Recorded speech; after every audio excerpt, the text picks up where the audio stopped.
from a global standpoint, COVID wasn't great. For the Dropshot of Call of Duty podcast, COVID was quite literally the best thing to ever happen to it. Little unboxing, right? So you open this little top bit. Oh. So it's painted cardboard. God, the audio is so bad. I just dropped it. It's just awful. You gotta edit this in post. I hate it. Why? Oh, my ears. But I think you're probably the longest running patron, yeah. I'm a fucking idiot. Yeah, you're a real dumb bitch. Yeah, you're a real dumb pig. Yeah, shout out to Aussie Menace, the most scammed, arguably. Yeah. And in MW22, that is the case, which I am broadly in favor of. Yeah. So if you disagree with that, then I can leave now if you want. That's fine with me. Okay, well, but the hip fire was entirely too good in MW22. It was too good, but it was super fun when you were the better player. When you were the better player, abusing that fucking hip fire, it was so much fun. We get the Warzone victory. You got to start abusing the interrogate feature while prox chatting toxically. That's the most fun I've had in Warzone. That would be amazing. It's saying, "Oh, I bet your KD's fucking dog shit, huh, pig?" While you're interrogating them and your teammates are fucking teabagging them. And then when the interrogate's over, you just mag dump while you're saying, "You're fucking trash. You're dog shit."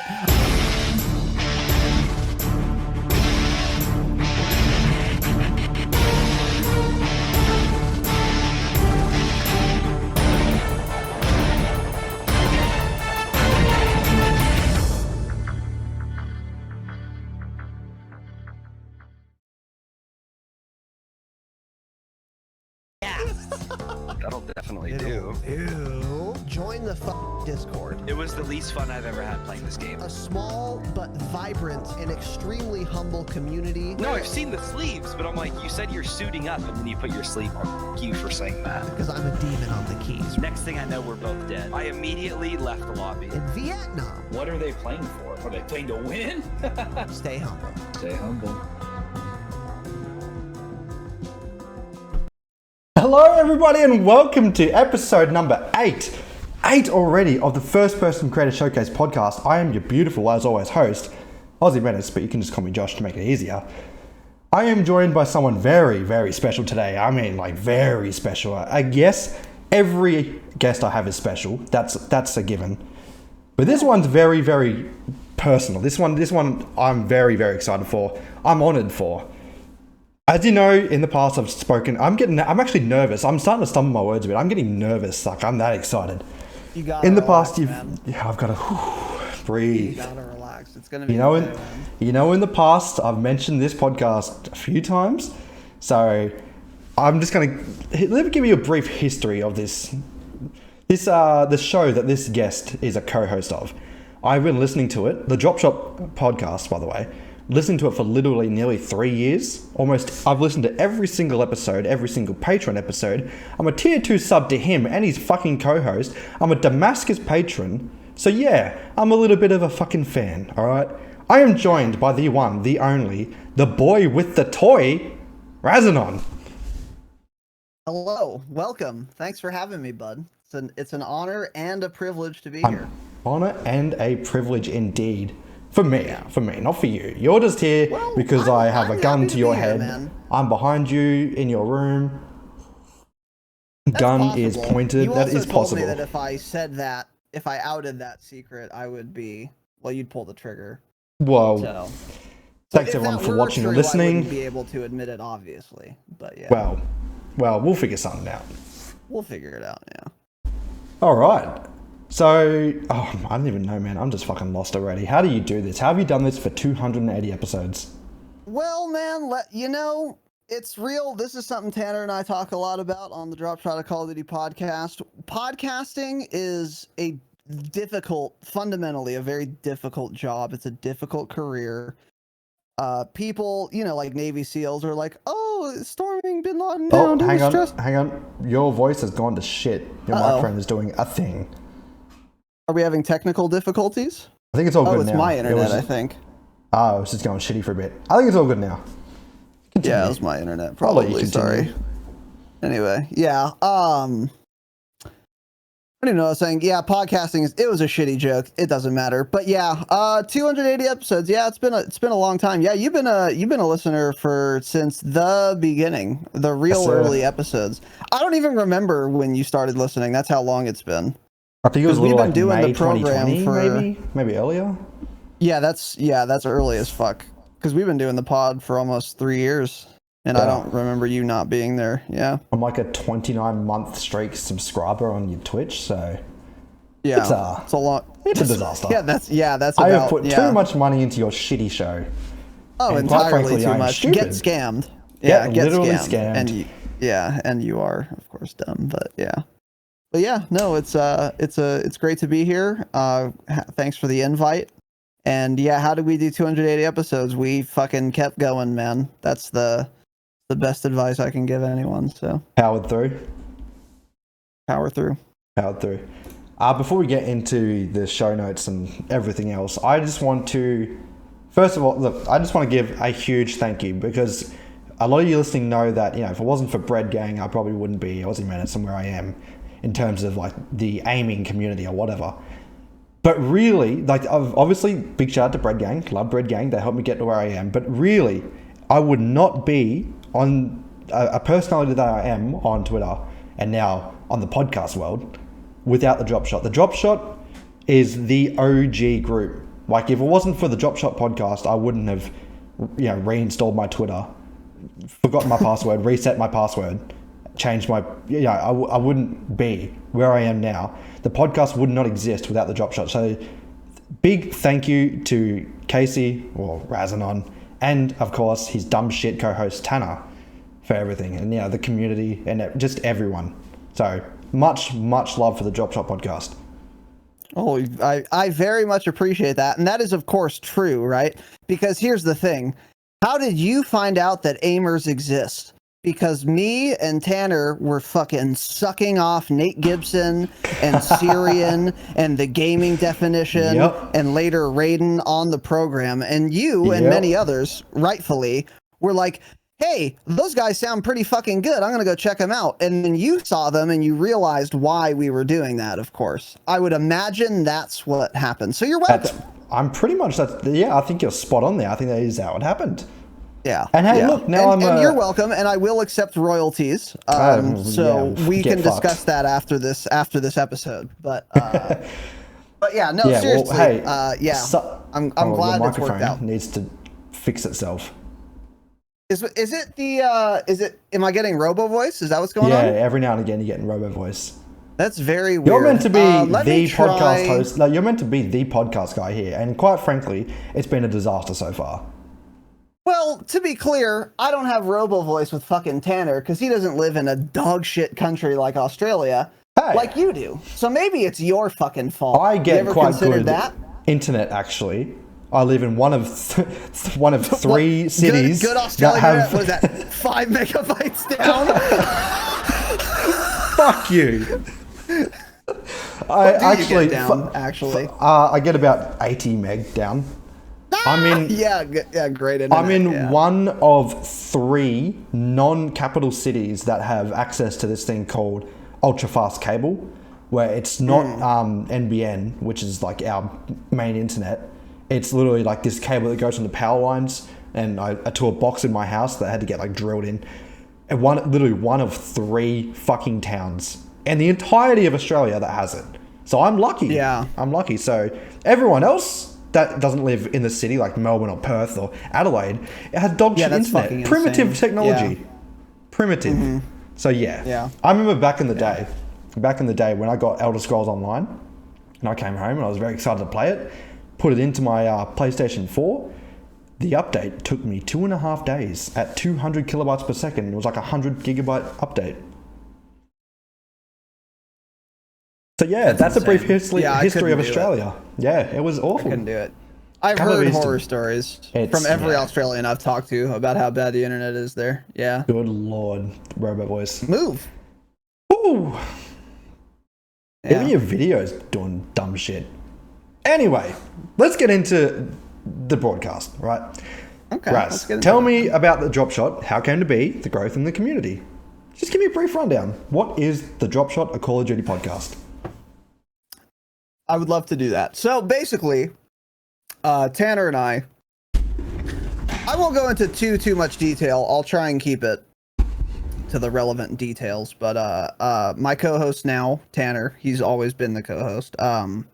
He and I have known each other in real life through mutual friends. So we both have a friend named Gabriel Saul Perez, Covina, California, Lyman Avenue, homeless, unemployed. There's the line. We all know and love Gabe. We also hate him, and he's always late. But anyway, he was my friend. He is my friend. He also was my friend. And the same with Tanner. So I had seen Tanner around a couple times growing up. I mean, I met Gabe when I was 14 or 15. I'm 30 now. And then, so from there till now, you know, I'd see Tanner every once in a while. And then Gabe was always like, dude, Tanner plays video game or plays like shooters and he's really good. Like, we should all play together or whatever. So eventually we did for the beta test of, what is the Star Wars Battlefront called? Is it Battlefield? Yeah, Star Wars right? Battlefront, which is like literally the Battlefield engine. So. Oh, okay, yeah. So there you go. So that was the first time I ever like gamed with Tanner. It was a Battlefront beta, which is an FPS game. And it was like only one map and game mode or whatever. But me, Gabe, and Tanner got on, played. And I mean, guess how well Tanner did. Dog shit, probably. He's awful at video games. Nah, he's pretty good. No, he's pretty good. He's fucking, I hate Tanner, let me be clear. Can't stand him, but he's insanely good at shooters. He was always just like actually like 68 and like 1 like every game. I was like, Jesus Christ, this guy's nuts. So anyway, that was like the first time I gamed with him. We got in like Discord, we were talking more or whatever, and then I started playing Black Ops 4. I don't remember why. I don't remember. Oh, my real life friend, another one of my friends, Michael, who I met Gabe through. This isn't interesting to anyone. But anyway, Michael was like, "Oh, we should play Call of Duty again." And I was like, "Okay, sure." So we both got BO4 on PC. He stopped playing in like a week. But in that time, I had gotten Tanner to download it and play. So then Michael was long gone, but me and Tanner just played that game into the fucking ground until MW 2019 came out. And in that time, you know, I like Tanner a lot. I love him. I hate him, but I love him. But we got along really well. We talked a lot about how dog shit BO4 was and the reasons why. And I was trying to get back into like streaming and making like YouTube videos to no avail, by the way. And then I was like, you know, Tanner, would you be down to like be on a podcast if I like do all the work? And he was like, sure, fine. So then we started a podcast about Call of Duty. The first name we came up with was the Dropshot. I came up with it. And he was like, yeah, that sounds... excellent name, by the way. No one I'm glad you like it. I agree. I'm very happy with the name we chose. It's the perfect name. It sounds like a podcast name, the Dropshot. It's so easy to remember. The Dropshot. Yeah. I was very pleased with it. So anyway, yeah, I floated that to him and he's like, yeah, that sounds good. He didn't really care because he wasn't taking it seriously. And I was taking it more seriously, but not very. I didn't expect anything to happen out of it.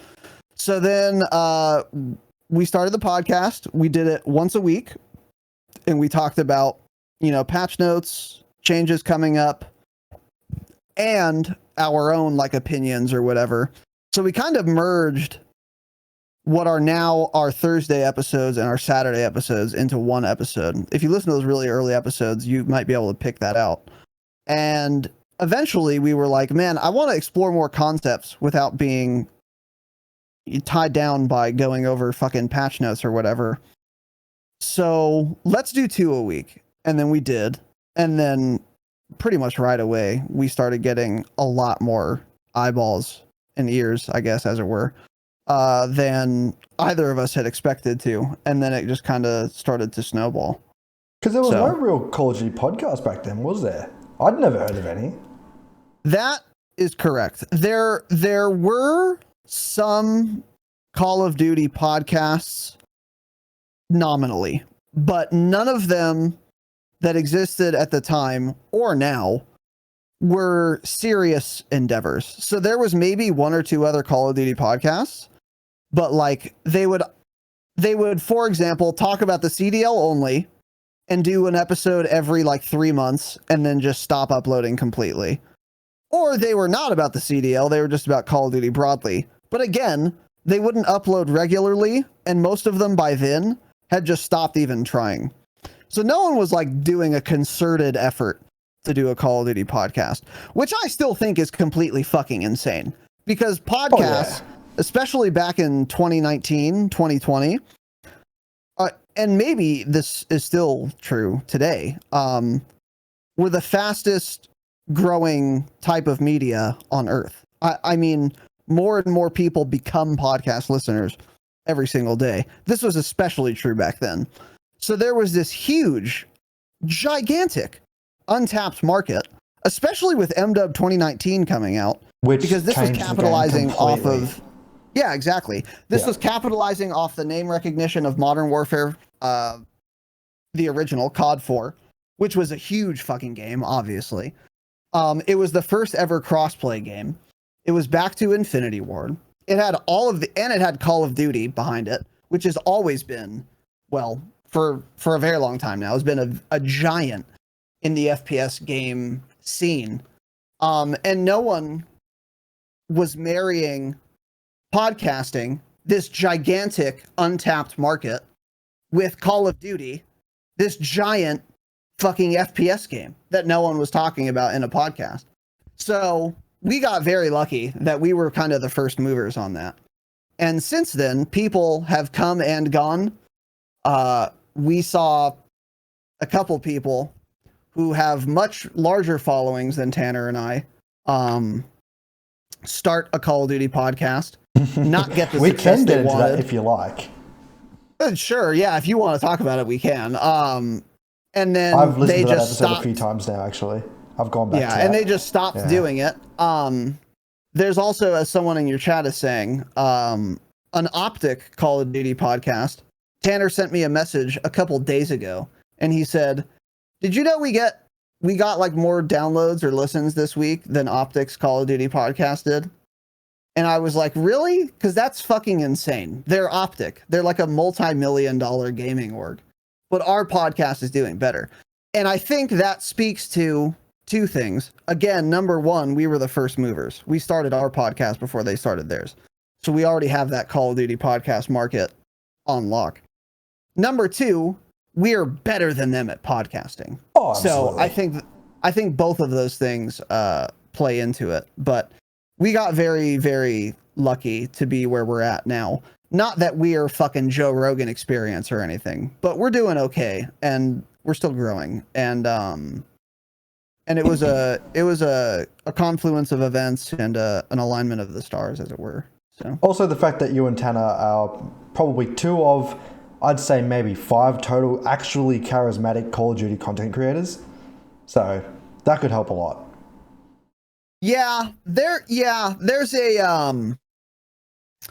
There are many people that are really, really, really skilled at Call of Duty that are just not entertaining to watch. It's underscore Iron. It's Iron would be a great example of someone like that. He doesn't really have, and I'm not trying to shit talk the guy. I can name a bunch of names. I appreciate Iron. He's fucking insane. Yeah, he's like one of my favorite content creators. And hey, by the way, Raiden, stay mad. Revosect, stay mad. RA, stay mad. I like watching you guys. I also like watching fucking Iron Camp. Hey, stay mad about it, pigs. Ooh, look out. Stay mad and at me. The aimers are quivering. The aimers are shitting their pants, yeah. And I'd fuck them up in a 1v1. We can get into that too. But anyways, yeah, there is a litany of Call of Duty content creators that are extremely talented and extremely uninteresting people.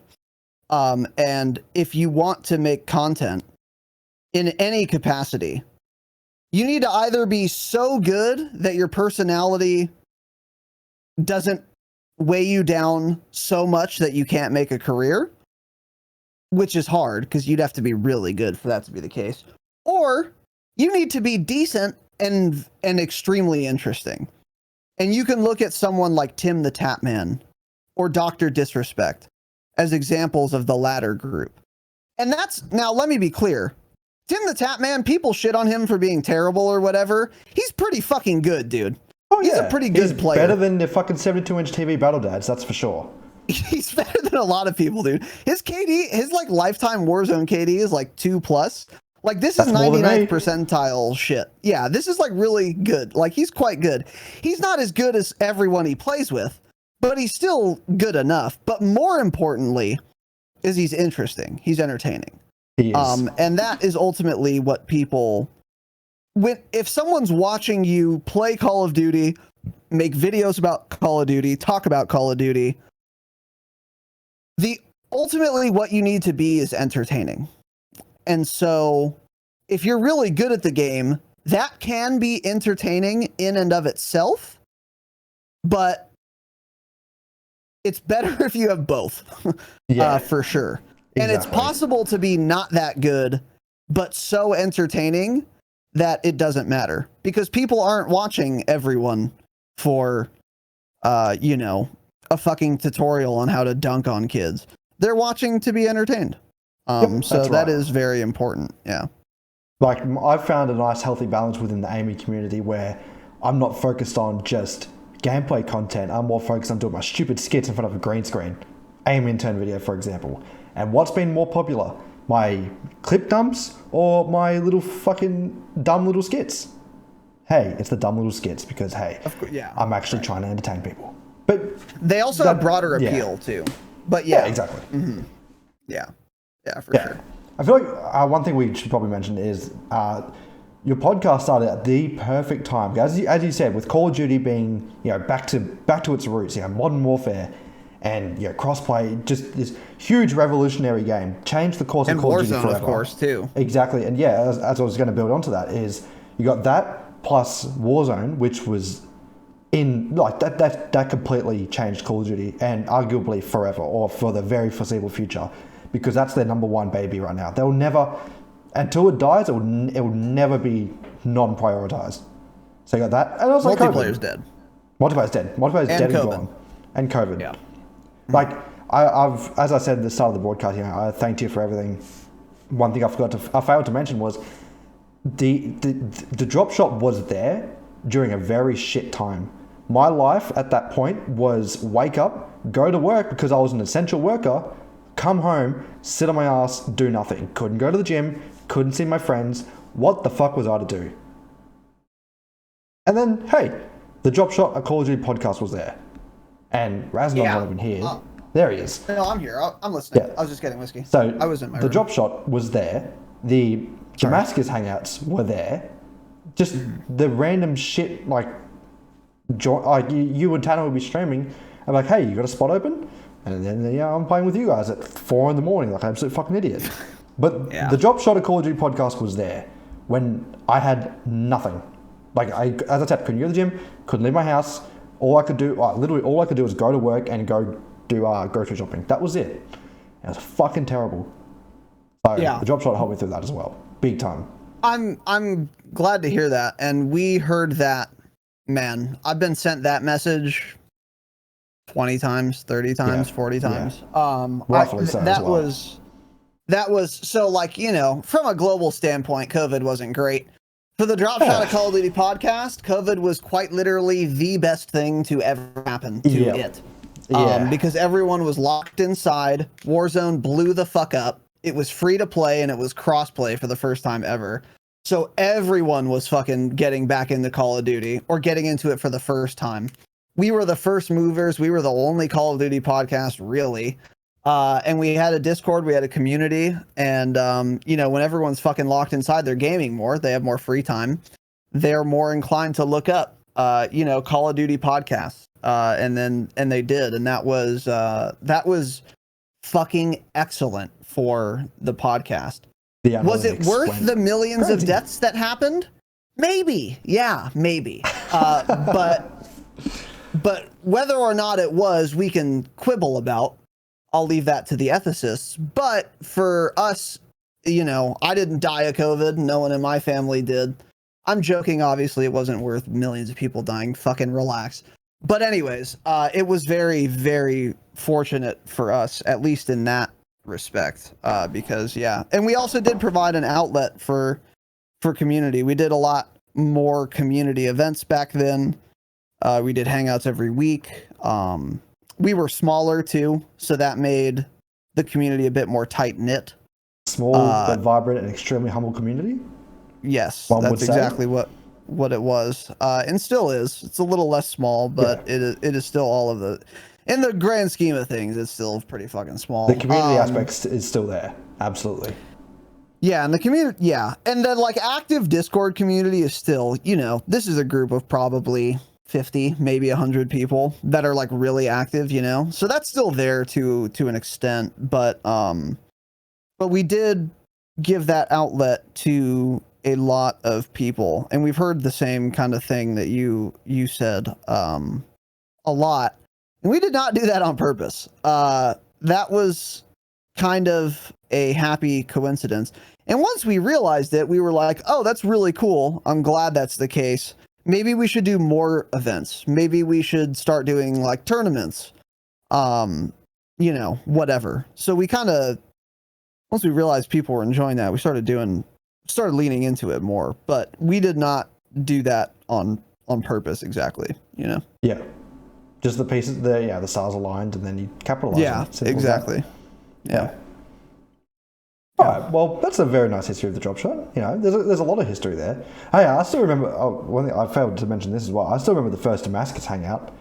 That's a key memory I have. You don't really? I mean, I say I do. I don't remember everything. So we did like I can't remember the entire list, but it was like me, you, Tanner, Pritch, Jake, Salmonella. Sally Boy, I think our first ever patron. Shout out to Mr. Salmonella, friend of the pod. Yeah.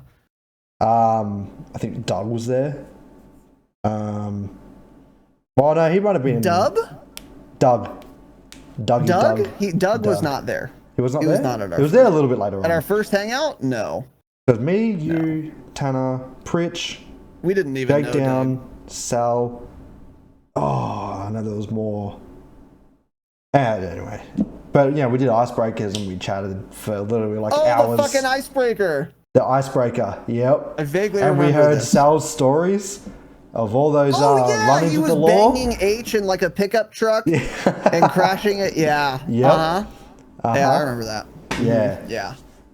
So that's awesome. Those are good memories. People would say that, oh, you're wasting your life playing games and talking to people on the internet. And you're really not. You're really not. Because from 2020 to 2021, 95% of my good memories came from online community. And to this day, I'm always making online memories. Oh yeah, for sure. But yeah, we live in a digital age now. We do. The idea that you can't have friends online, I think among the younger generations, I'd say probably millennial and younger, they get it. Even some millennials don't though. The oldest millennial right now is I think like in their like mid 40s, so even they might not get it. But you're a millennial, aren't you? Old fart. Yes, I am. Yeah, but I'm pretty young for millennials actually. Yeah, I'm a Gen Z little rat. Yeah, you're a child. I'm at a good age where I wasn't like growing up in TikTok and just my whole life is based off this. Yeah, yeah. So I'm at the good range. Like I used to go, you break the law, skateboard in place I shouldn't skateboard, dumb shit, but it's what it is. Yeah. Anyway, continue. Sorry, I went on a tangent there. Yeah. No, you're good. But yeah, there is among older people this idea that you can't, like, online friends is like a contradiction in terms, and they're not like your real friends. And I think, those of us who are younger, they don't see it that way because it's ultimately not true. I will say that there is something better about hanging out with your friends in person than there is hanging out with them online. But you get 80% of it online, you know. And for a lot of people, that's all they got. And for during COVID, that was all many countries got and many states. Like in Australia, you guys were the fucking worst. Oh, it was just Shout out to the fucking worst cunt. Draconian law you absolute dumb shits live under. Yeah, but you guys were not even allowed to get your mail. Yeah, you couldn't go outside or you'd be shot by the state. There were firing squads outside of everyone's home. I can tell you as an absolute guarantee and fact that if we had have gone into one more lockdown, the entire country would have descended into anarchy. People were on edge. Literally, violence was just brewing. We went through 5 or 6 lockdowns. I can't remember. It was fucking abysmal. Yeah. Anyway, fuck Australia. So in that case, it's dog shit country. Yeah. Shout out to Australia, enemies of the pod, obviously. The state, I should say, the Australian people. I feel they are my kin. We are one kind in spirit. And shout out to Syrian, friend of the pod, the aimbot from the Outback, the Mad Marsupial. God, I miss him. What the fuck's going on with Syrian, by the way? I don't know. He keeps tweeting about like, oh, I can't wait to be back. You have internet, dude. You're tweeting. Stream again, please. I miss you. Stream now. Where are you, Syrian? Or at least tell us what the fuck is going on. He likes to shit on Infinity Ward all the time. Hey, you're doing an Infinity Ward. You're not telling us what's happening. Tell me, give me the Don't say he's doing an Infinity Ward. That is rough. That's a kick in the balls. Give me the Syrian patch notes now. Tell me what's happening and tell me when precisely you'll be back. Give me a fucking date. I will clip this. God damn you. I'll put this clip up on Twitter and I'll tag him. Well, I follow him. I've followed him for a long time, and he doesn't follow me back. I followed him forever. Yeah. Randomly, he replied to one of my tweets the other day. Hang on, let me get this up. Really? Live little fucking thing here, right? So, if I scroll down a little bit, it's only recently, yes. If he replies to that tweet and says soon, by the way, I'm gonna fucking seethe. Hey, you've been saying soon for years, Syrian. Knock it off. Give me a date, dude. Give me a month at least. Give me a season. In winter of 2023, fine. That's fine. I'll take it. All right, but you can't say soon anymore. I won't allow it. I miss you. Come back now. Anyway. So I put what are you looking for? A tweet, you said? Yep, I found it. So I put up a screenshot, right? Okay. I got a good lobby for a fucking change, right? I saw this. Yeah, right? So here's me. 32. This is on Shoot House. It's my first game of Shoot House, by the way, in Modern Warfare 2 that I played. Like, I just updated the game, hopped on, bought the Battle Pass, which we'll get into, right? I went 32 kills, 16 confirms. We're playing kill confirmed and 3 deaths. So it's a pretty fucking solid KD. It's like a 3 KD. Solid game, yeah. Solid game. People kept joining, people kept leaving. At the end, it was 2 people left, right? Dunking on kids. Fucking dunking on kids. And I tweeted the caption saying, I'm going to pay for this. Which I did, by the way. I paid big time. It became a disaster after that. But good old friend of the pod, Syrian. And I quote, that's the classic pity lobby. The EOMM, engagement optimized matchmaking, is saying, here's your free nuke, lab rat. Good job pressing the lever enough times. Now back to regular AIDS lobbies. And boy, is he fucking spot on. Because good lord, he's of course correct. Suffered. I suffered. It was an utter disaster after that. So yeah, I bought the battle pass, got a little lab rat free fucking lobby. Yeah. You were rewarded for pressing the lever of opening your wallet. Yeah. Yep, pretty much. Yeah. So yeah. Have you come close to a nuke yet? Oh, of course not. No, I've been going for camos. The longest streak I've gone on is like 12 kills because I don't give a fuck about nukes anymore because multiplayer is dead. If I was going for a nuke, I would have gotten one by now, especially with how broken the HCR, STB, especially before season 1, and the SPR were. Although I wouldn't have done it with an SPR. I would have done it with an HCR. That gun was... I don't even think they touched it, actually. If I was going for a nuke, I would still use the HCR. It's an AUG with that's technically an LMG, but it's not though. It's just an AUG with a 60 round mag that you don't have to use an attachment slot on. Yep. It's fucking it's a disgusting weapon. It's so good. It's dude, it's so goddamn good. It's so goddamn overpowered. It's really fucking fun, but it's gross. Yeah, it's super gross. I just finished, but no, I haven't. I've been going for camos. Are you going for Orion? I am absolutely going for Orion. Absolutely. My KD is 1.2 at the moment because I started on marksman rifles and I did a little bit of assault rifles, did a little bit of battle rifles. So yeah, my most used gun is the lever action, the fucking Lockwood Mark II, 450 kills. That's my most used gun. Really? So Why? Because it took me that long. Because I had to get point blank kills. It's terrible. Yeah, it's fucking terrible. Yeah. So it was, and like, it's just roll despair. Disaster. Yeah, my KD is like a 1.2. Mine is the FTAC Recon. Oh, I'm not looking forward to that. That was that was my troll despair weapon. Yeah, it's really bad. Yeah. The long shots are like the only thing, but it's really shit. Well, I finished the TAC V last night, battle rifle. I literally did that from level 1, level 0 of the gun, not used, just base. Level 0 to gold in 2 hours. Just playing shoot house. That gun's fucking good though. Fucked. That thing is fucked. And the Kastov 762. This is where I'm not going for, I might go for a nuke later on. It's 30 kills. I work full time. I'm not going to fucking get 30 kills in Modern Warfare 2 without dying with skill-based matchmaking, engagement, optimized matchmaking, all that shit. Anyway, I got the Kastov 762, put a shitty sight on it because it was like level 3. That's all I could do, put an Opticon. 26 kill streak on ground war in Santa Senya. 26. Oh, okay, there you go. And you want to know how I died? A tank, I would imagine. Nope, I was up on a roof. Because I was near their spawn, so they just kept coming. I kept mowing them down. Nope. No, it was an automatic weapon. It was an automatic weapon. Got up on the ledge, looked at a guy, shot. Because this is what I've been doing. Like I run around. It was the enemies were on the D side. The D side spawn. East side spawn. Know. East side spawn. Sorry. I wouldn't know. Anyway, it was a building really close to their spawn, so they'd spawn. I'd kill them. Whatever. I see. Guy ran past, I jumped up and I was shooting him and I kept shooting. I got a couple of hit markers and my reticle was on him because, hey, I'm pretty decent at aiming, right? Reticle was on him, I wasn't missing, no reg, like what's going on? And then I stayed up there a little bit too long, didn't I? And some little fucker back in his spawn was like controller, 3 bullets to my foot and I was dead from like 60 meters away.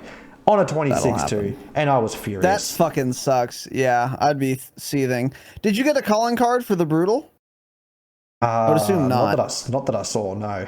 Yeah, probably. I don't think there is one. Cringe shit devs, by the way. Even if it did exist, I wouldn't want it because you're good enough to get a Brutal, but you're shit enough to not get the nuke. It's embarrassing. Yeah, I agree. If you run a Brutal calling card, it's fucking embarrassing. Yeah. Yep. Be worse or be better. You can't. You rock a Brutal calling card. I agree. People in Apex that have like 55,000 kills on their stats and have a 3k damage badge. Like, come on. I don't know what that means, but I'll assume it's analogous. Yeah, pretty much. It's the equivalent. Apex is awful. I fucking hate that game with passion. Right. Yeah. Anyway. Me too. Yeah, I can't stand it. It's just... In OCE, you're either in the demon lobby or the dogshit lobby because, we're super underpopulated. So you're either in the Battle Dad lobby or the fucking Predator lobby. I was Platinum 3. So it goes like, bronze, silver, gold, platinum, and then it goes diamond, masters, and then predators, the top 750 or whatever. Every death was to just controller 3-stack masters and predators. Yeah. I work 50 hours a week.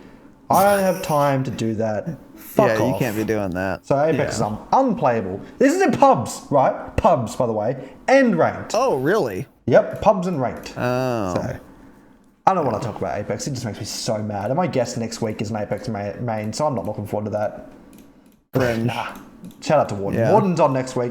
Little tease, everyone. Cancel it. Well, he's the Revitech talent manager, so we can talk more about that instead. Ooh. Yeah. He wants me in red too. Ooh. Shout out to Revitech, by the way. Keep that. Yeah, shout out to Revitech. I'm a moderator in their Discord, by the way. Ooh. That's why I have a neckbeard. You're a fucking Discord mod. You gonna mod their Reddit next, you fucking loser? Be a fucking Reddit mod, Well, huh? I'm not a predator, so I'm not gonna fucking do that, am I? Spit GIF. Anyway, I'm kidding. Spit GIF. Yeah. Yeah. No, shout out to Revosec.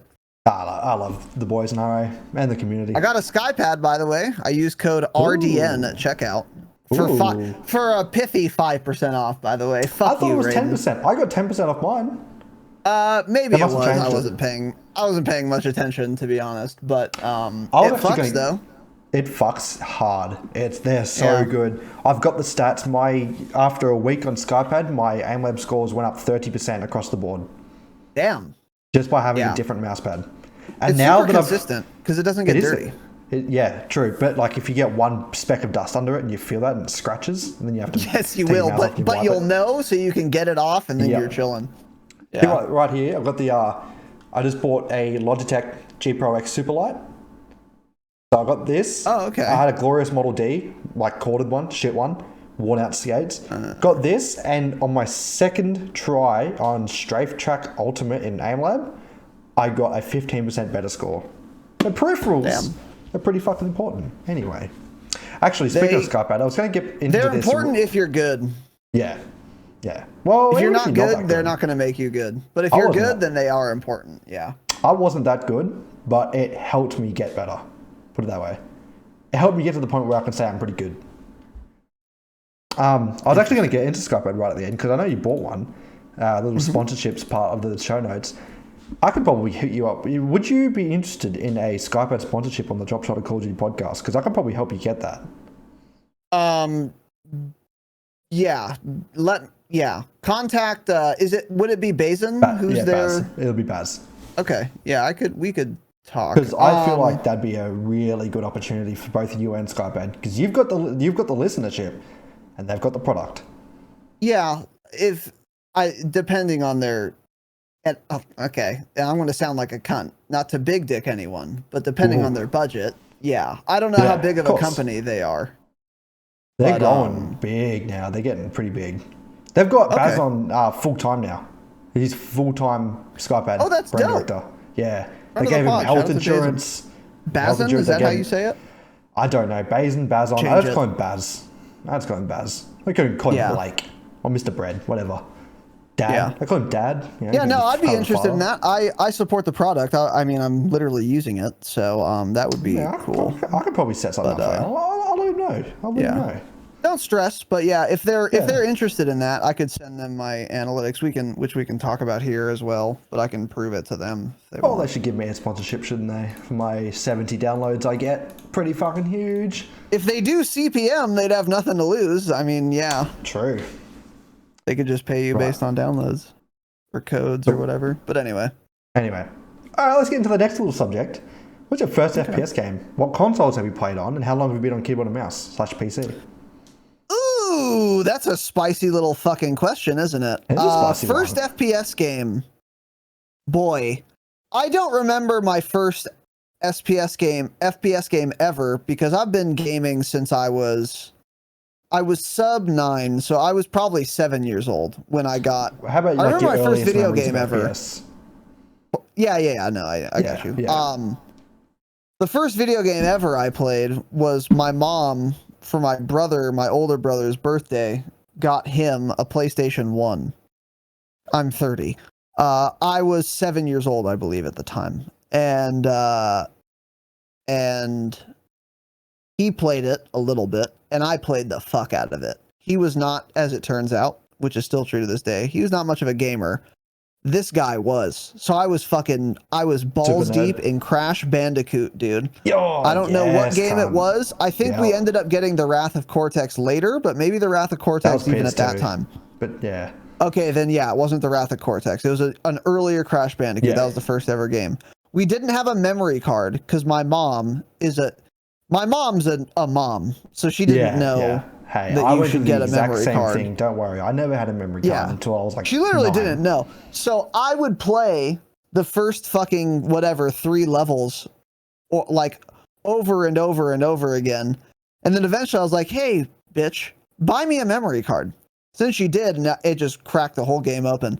And then I'd be like, "Oh, I don't have to speed run the first 3 levels so that I can play new shit. I can just save now. That's fantastic. But anyway. I used to leave my console going. And then be absolutely devastated. Oh, that's, yeah. When the power got turned off or something. Yeah, I was too young. I wouldn't have gotten away with that. Because we were playing... When I was very young, we were not wealthy. Our family's wealthy now, but at the time we were not. So we had like one TV, and it was in like the family room, and my dad would use it. So it wasn't possible. Yeah. I couldn't swing it. But anyway, yeah, that's the first video game I ever played. So from 7 to whatever, fucking 14, 15, I'm sure I played some first-person shooter game. I think the first one I can remember actually is a game called... I think it's called Combat Desert Storm. I think that's what it was called. I want to look this up. Let me look this up. Combat? Yeah. Conflict Desert Storm. That's what it's called. Okay. Conflict Desert Storm. That's the first FPS I can remember playing. It was on PS2. Me and my friend Michael would play split screen campaign or whatever. And it was a lot of fun. First FPS I ever played online against other people. First of all, which is really here, you are a liar because that is a third-person shooter game. Oh, is it? Yep. Well, oh shit. Yeah, anyway, well, if it says so, then it is. Yeah. It's a shooter. It's a shooter. It's a shooter, but yeah, I guess it's third person. Oh, I don't remember that. I thought it was first person. Okay, but anyway, the first person I remember playing is Halo 3 because I owned my parents had bought me a PlayStation 2 for Christmas at some time. I played the fuck out of that. And then eventually through my dad's job, he got like a free Xbox 360. And then when we got that, that's when oh no, I'm sorry. Halo 2? Halo 2 or 3? I think it was Halo 3. I've heard you talk about Halo 3 a lot. I think it might have been Halo 3. I'm pretty sure it was Halo 3. Yeah. Yeah. I got Halo 3. That that was the first game I played online. And I loved fucking Halo. I loved it. It was fantastic. So that's the first FPS game I would say I played in earnest. And that was on the Xbox 360. I've owned a PlayStation 2, PlayStation 1, Xbox 360, and that's it. And a computer because I'm an adult now. So once I had a job, once I got my bread up, I said, "Oh, I'm done with consoles because I have a brain." Because a console is a computer. It's just a shitty one you can't modify or improve. Shout out to the console is a computer episode of the show. Great, yeah. There was a lot of misinformation, it turns out, in that episode. But who cares? The broad point of that episode remains: a console is a computer. Ultimately, it is a shitty computer that isn't modular. So don't buy consoles if you have a job. It's retarded.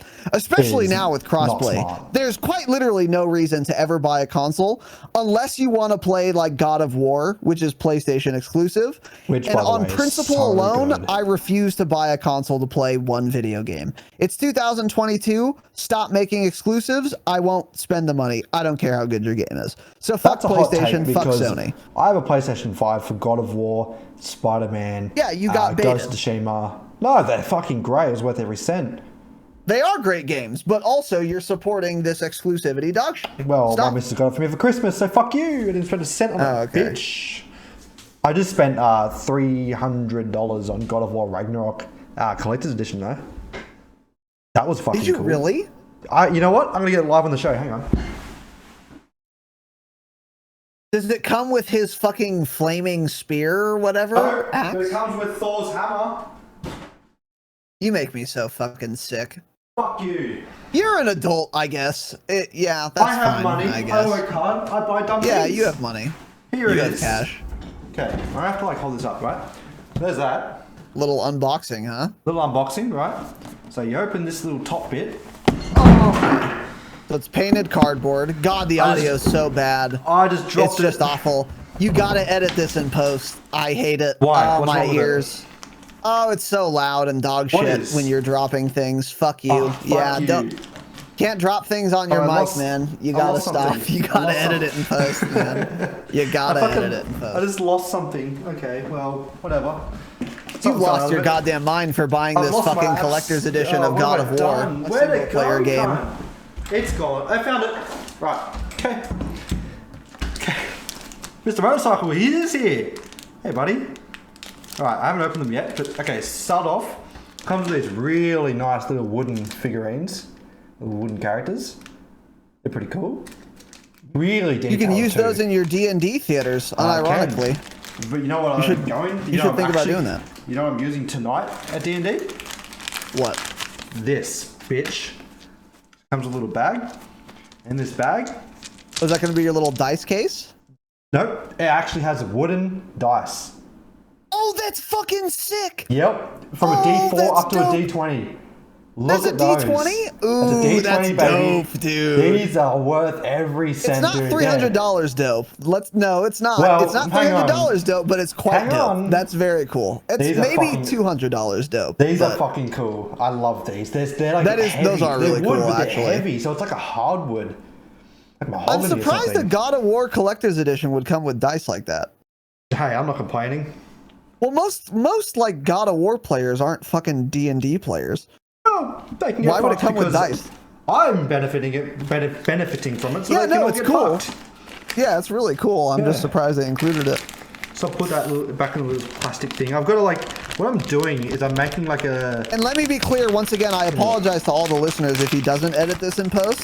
Because this sounds fucking awful. I mean, he's scrunching plastic into his mic. It sounds so fucking bad.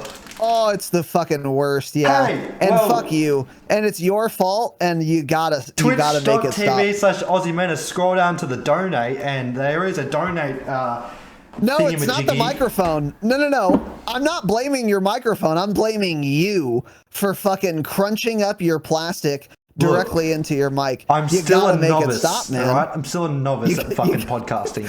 So get fucked. Stop. Get fucked.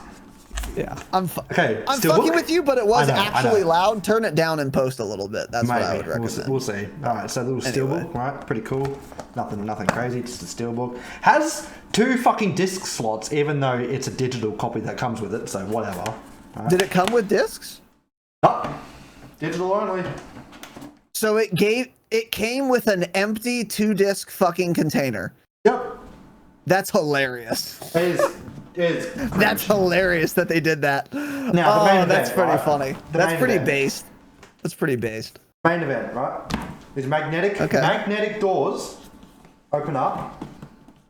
Where's the fucking door? Right? Like the stupid prophecies or whatever. Yeah, that's cool. like the law shrines, right? Yeah, that's fucking cool. Open, and out comes fucking Mjolnir cunt. Thor's hammer. Good old Mjolnir, dude. Friend of the pod. Replica. That's the name of the armor in Halo, by the way. Mjolnir armor. I don't know if you knew that, but there's a little trivia bit for you. There you go. Look at that bad boy. Fucking God of Thunder himself. That's pretty dope. How heavy is that sucker? It's made out of like plastic, but it's like super thick. It actually is pretty heavy. It's got some heft. Probably a couple pounds. That's dope. Yeah, it looks like it's got some heft to it. I like it. Yeah, it's pretty hefty. It's dope. But no, show me the other side. Flip that sucker over. Give me a little flip. The hammer. Give me a little flip. Let me see the other side. Okay, yeah. Gotcha. That's dope. I was gonna actually flip it, but costs a little money, I just meant the other side. So what I'm doing is I'm actually desecrating this box. I'm drilling a hole into it, but I'm running a cord through there because I'm going to get some like fairy lights or something, put them on the top, and it's going to be a whiskey display. Ooh. Like a little whiskey fucking cupboard. What's a fairy light? Like tiny little LEDs that are like yellow, like they're like starlight kind of like things. These?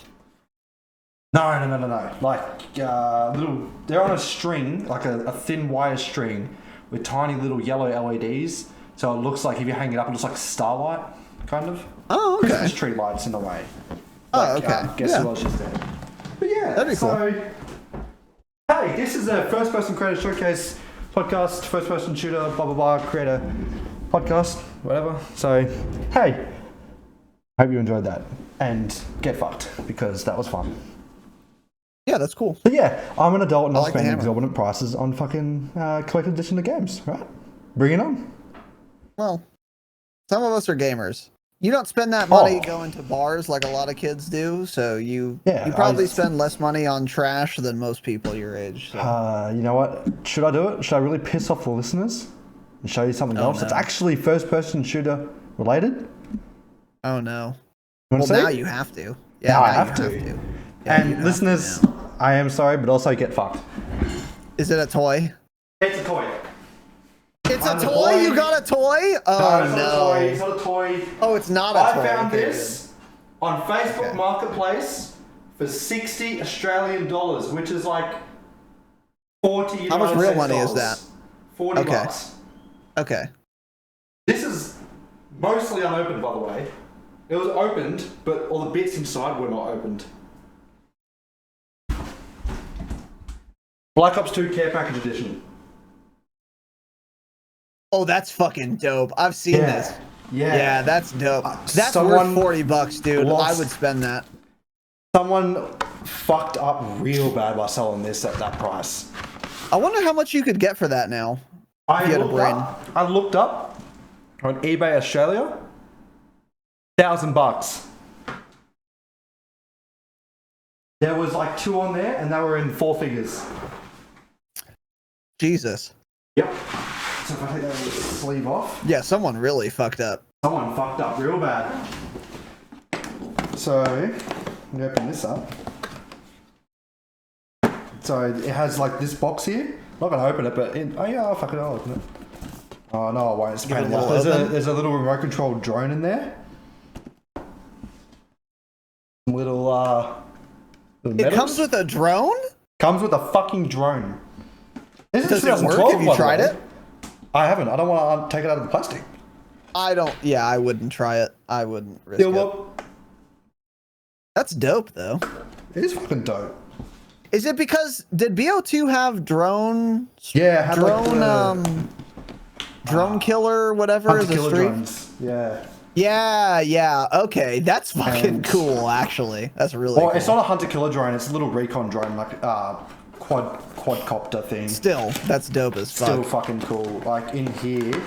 BO2 also, I mean, you have a collector's edition of arguably one of the best Call of Duties ever made. Yeah. If not the best Call of Duty ever made. I mean, BO2 was absolutely a top 3 COD ever. Oh yeah. So that's the shape of the drone there.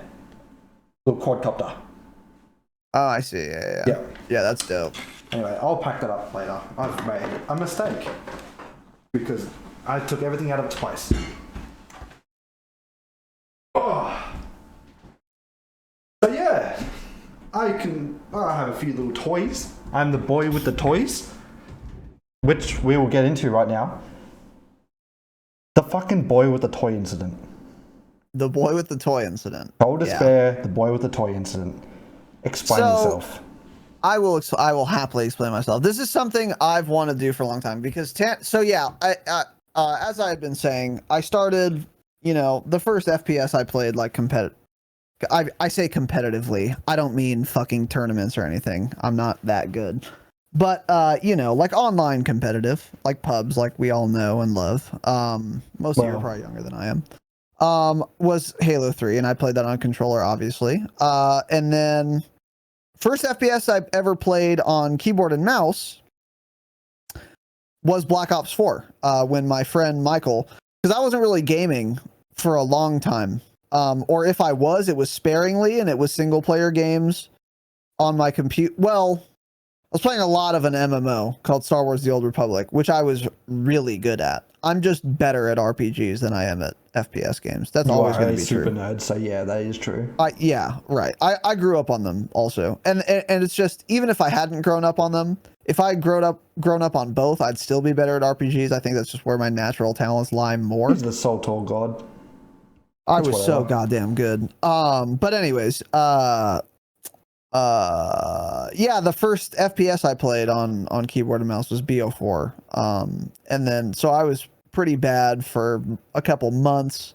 And then I started watching Nate Gibson, Syrian, copying their settings, copying their sense, things they do. I would ask them a lot of questions in chat. They would help me out a lot in that way.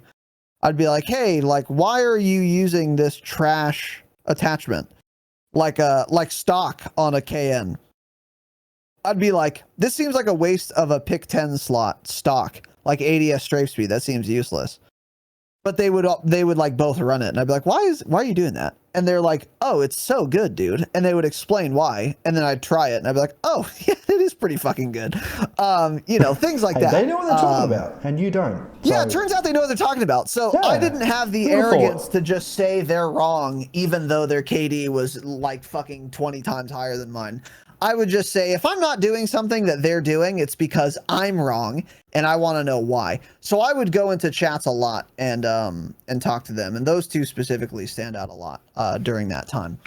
And this is when I discovered both of them, and I still love them both dearly. But anyway, yeah, that was when I started playing FPS games, and so on KBAM.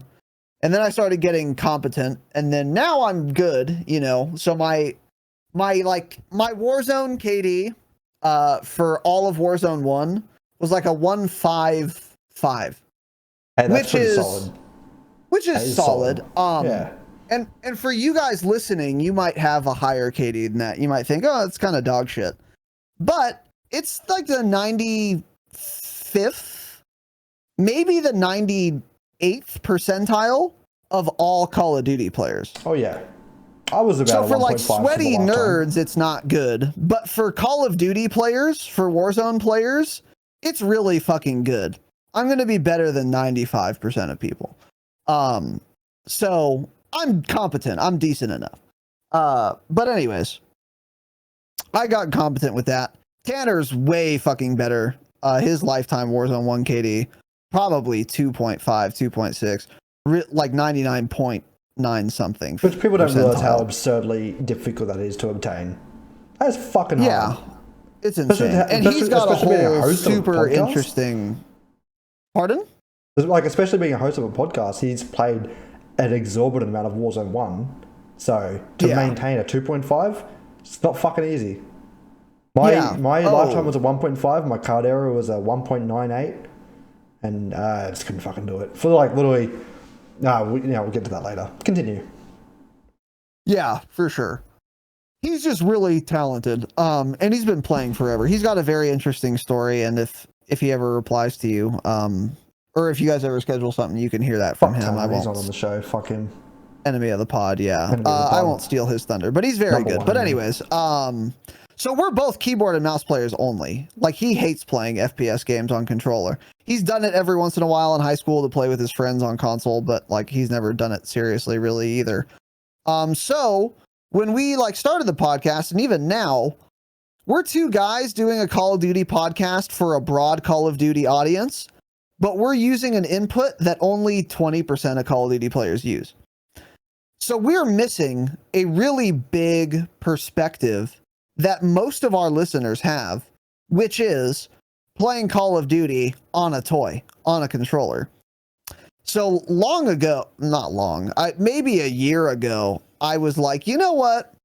I should really give controller an honest try for a couple weeks or months and really figure out what because I have preconceptions about how controller with aim assist functions versus keyboard and mouse in Call of Duty, what advantages it has, what disadvantages it has, etc. And I have preconceptions, and they are based on things I know and data I have, obviously. But there's an additional perspective there to be had that I'm not gonna ever get unless I just fucking get on the toy myself. So I've been wanting to, for a very long time, get a controller, give it an honest shake, play with it for a long time, and then really be able to critically engage with the debate of keyboard and mouse versus controller. Because all of you listening know, and all of you listening probably are keyboard and mouse players, or the vast majority of you, and you spit on controller players and you think aim assist is like broken and insane and overpowered and that it should be nerfed and all of that. And I don't disagree with you. Tanner and I have had this opinion for going on 3 years now. But I'm over the debate. I'm so over it. I'm done with the debate too. In a large way. But that's something I'll get into, on the Dropshot Call of Duty podcast, the dropshot.com. Check it out. At a time. But anyway, yeah, I wanted to really give that. I really wanted to know that perspective truly, so that number one, I can do an episode comparing what I've been saying about controller for 3 years versus what's actually true about controller. And so far, a lot of the things I thought were correct, but there are some things I've been saying that are not quite correct. And I want to do an episode as a mea culpa saying, hey, I've been saying this thing about how controllers function for a long time. I've been using a controller. Turns out it's not, quite that way or whatever. And I need to put in more time and play more before I can really do that episode. But that's one of the reasons I got a toy. And then the other one, beyond just doing the episode, is being able to evaluate Call of Duty content in general better and be able to communicate to an audience of mostly controller players more effectively. Because even if it's not in that specific episode where I compare them both, I want to have the knowledge of how a controller works in the back of my mind. So that when we hear things or when we cover things that are related to controller or keyboard and mouse or aim assist, I will have a more informed opinion on all of that to better communicate to the audience. So those are the reasons I've gotten a controller, and it's been fun. It's been fun, and I think it's a worthwhile endeavor, but there's still more testing to be had. Yeah. I still, if I'm trying to do well, I'm absolutely tickling the keys. I'm not like good on controller, but again, there's a whole episode there that I'm going to do eventually. Yeah. So that stems from the when Razinon was on your show filling in for Tanner. That's where I think that whole idea stemmed from. Because he had recently switched to keyboard and mouse from controller. So the point, the main topic of the show was keyboard versus controller, which he ended up going back to, by the way. Cringe. And now I think he's back on keyboard and mouse. I don't know what the fuck's going on with L. I don't know how he's alive, to be honest. I thought he died, but then he came up. And then I'm glad he's alive. Friend of the pod, L. Friend of the pod. We love L. Shout out to L. 2K greatness for the OGs.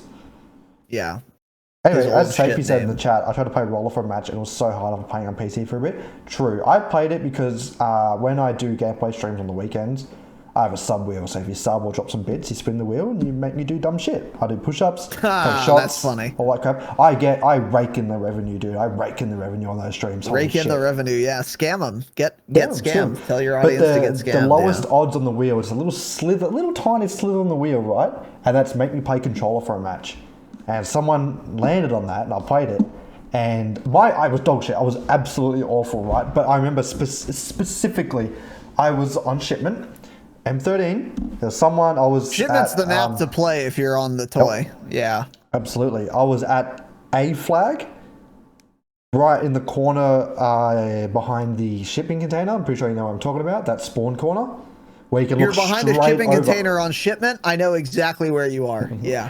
A flag, right, in that corner. Okay, A flag's right, better. A flag, yeah. Anyway, so looking over, not towards C, but towards the other corner, like straight ahead.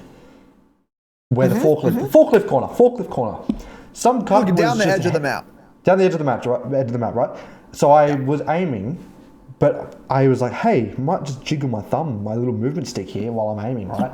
And this I didn't see him on my screen because the Modern Warfare 2019 visibility is just terrible. You can never see what you're doing. All of a sudden, my reticle on my M13 goes, boom, just fucking goes. And I pull the trigger and I get a free kill without moving my aim stick. I was like, well, hey, I wonder what you engaged that rotational. I absolutely engaged that rotational. Got the freest kill of my life. And I did not see him. Even after getting the kill, I'm like, what? There was a guy there? Because it was just a white just died, blur. yeah. It was a white, Yeah, it was a white yeah. dusty blur. Classic 2019, a white dusty blur. That's all I saw. A sunlit fucking dusty blur. And I got a kill, so yeah, whatever. Yeah, that'll happen. But I think you mentioned on one of your pod's most recent episodes, you are pretty decent on the sticks. Like you'd say you're almost as good as you are on keyboard and mouse. Is that... No. No? No. I've had a couple games where I do as well on a toy as I would have done on keyboard and mouse, but I can say broadly that if I'm using a sniper or anything semi-auto, I will do 3 times as well on keyboard and mouse as I will on controller. If I'm using like anything full auto, especially like a sub or something where I want to get inside of people, I'm going to do real well on a controller. I don't think I am comfortable enough on controller to ever, no matter what gun I'm using, to say that I do better on controller than I would on keyboard and mouse. Yeah. However, if I was as comfortable on controller as I am on KBAM, I imagine I would just perform better with an SMG on average on a toy than on the keys. Yeah. But I'm not there yet with anything. No. Do you reckon you're going to consistently play controller, get to the point where you prioritize controller, or are you going to always be the man on the keys? No.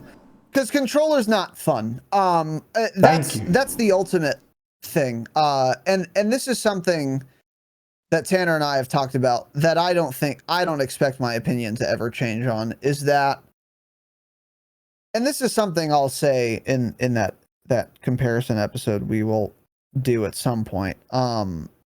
If you really want to perform optimally on controller, what that kind of means is that you get really effective at maximizing aim assist to get kills.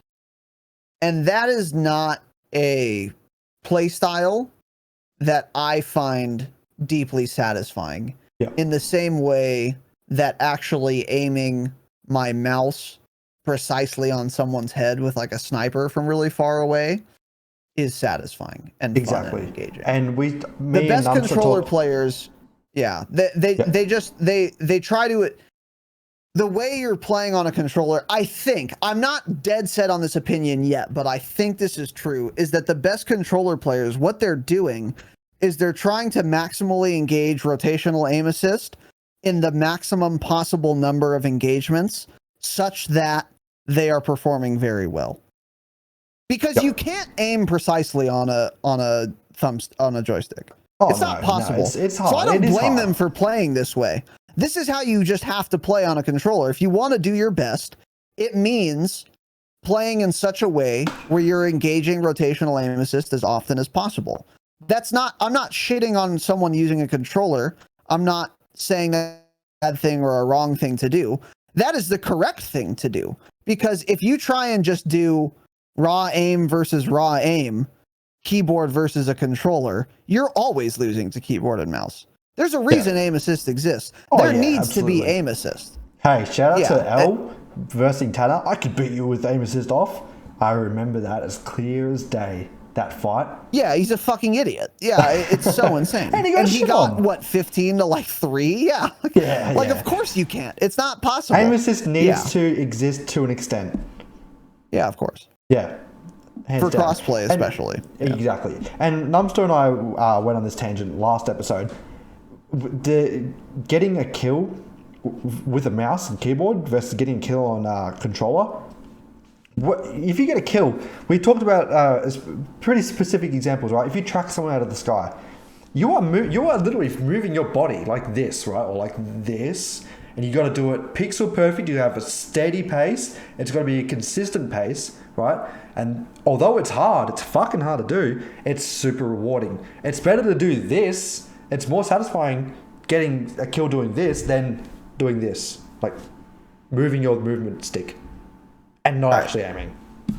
So there's a gratification from playing keyboard and mouse, and that's why I think you're trying to get onto the point of as well.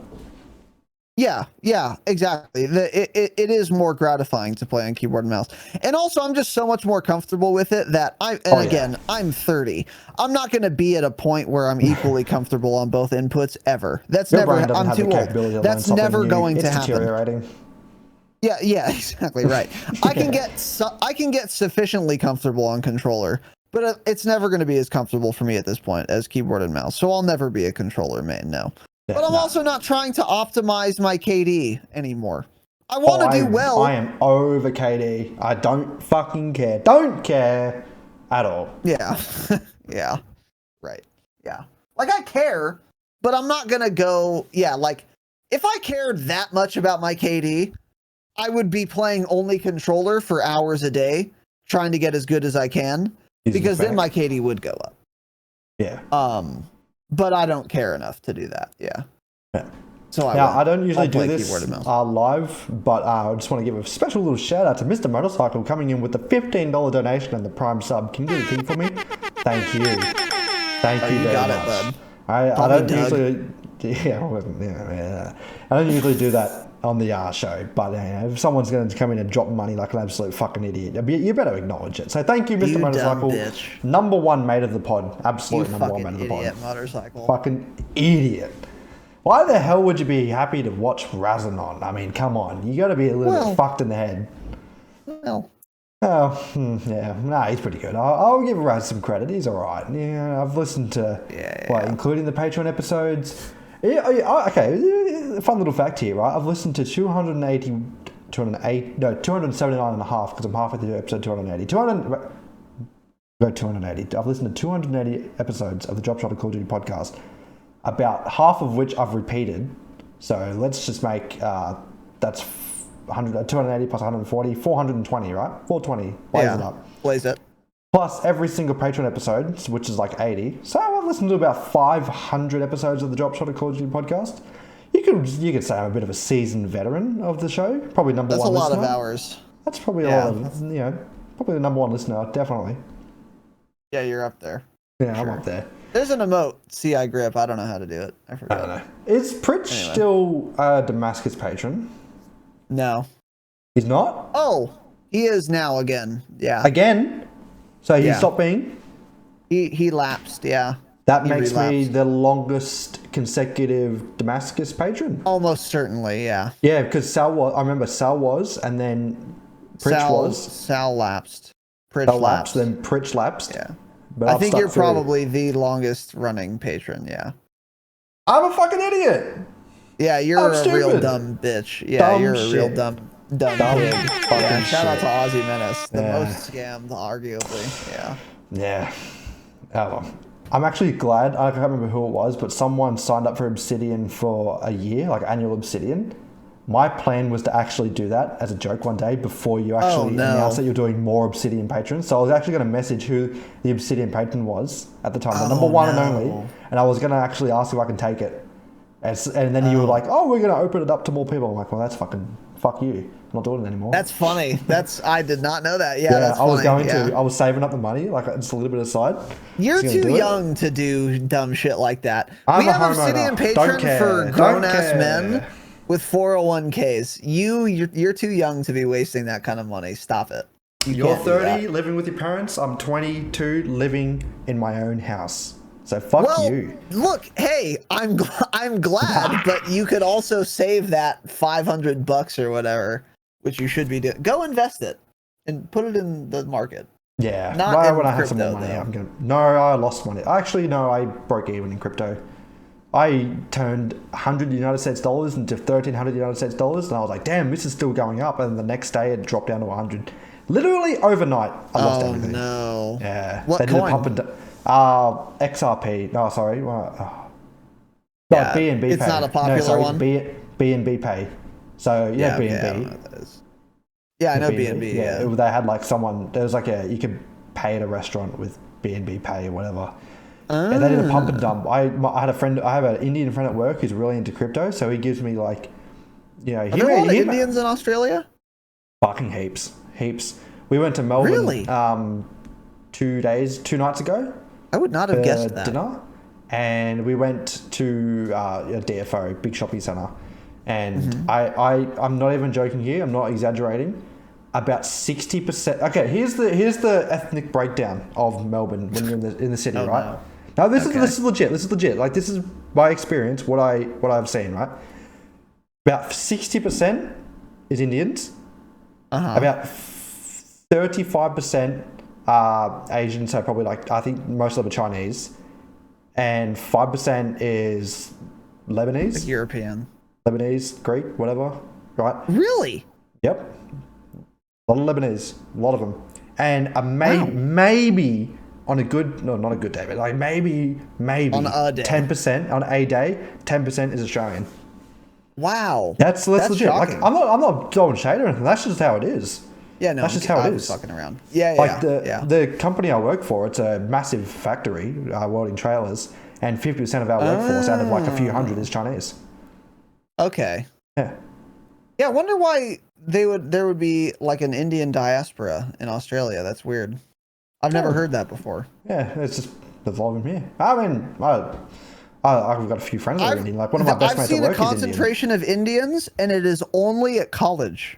My roommate was Indian, Kunal Jain. Shout out to Kunal. And I met a ton of Indians in college. Yeah. Which makes sense, because I talked to them. I was like, hey, what the fuck, Kunal? I've never seen an Indian person in my life, and now I'm seeing 800. Nothing wrong with that. I'm just saying, this is weird. Why are you all concentrated here? And he's like, oh, dude, our parents all send us to America to go to get degrees and shit. And then we make all of the money. And I was like, oh yeah, you're right. That is what's going on. Like, they're like all from India, and they're coming to the States to go to college and whatever. I had the best Indian food. Oh my God. Oh, they were I'm a fucking for dog Indian shit. food. By the way, if you're an Indian and a Jain, stop it. Eat meat also, because I missed out on tikka masala. But unfortunately, all my Indian friends, my roommate Kunal Jain, shocker, Jain, he was a Jain, so they don't eat meat.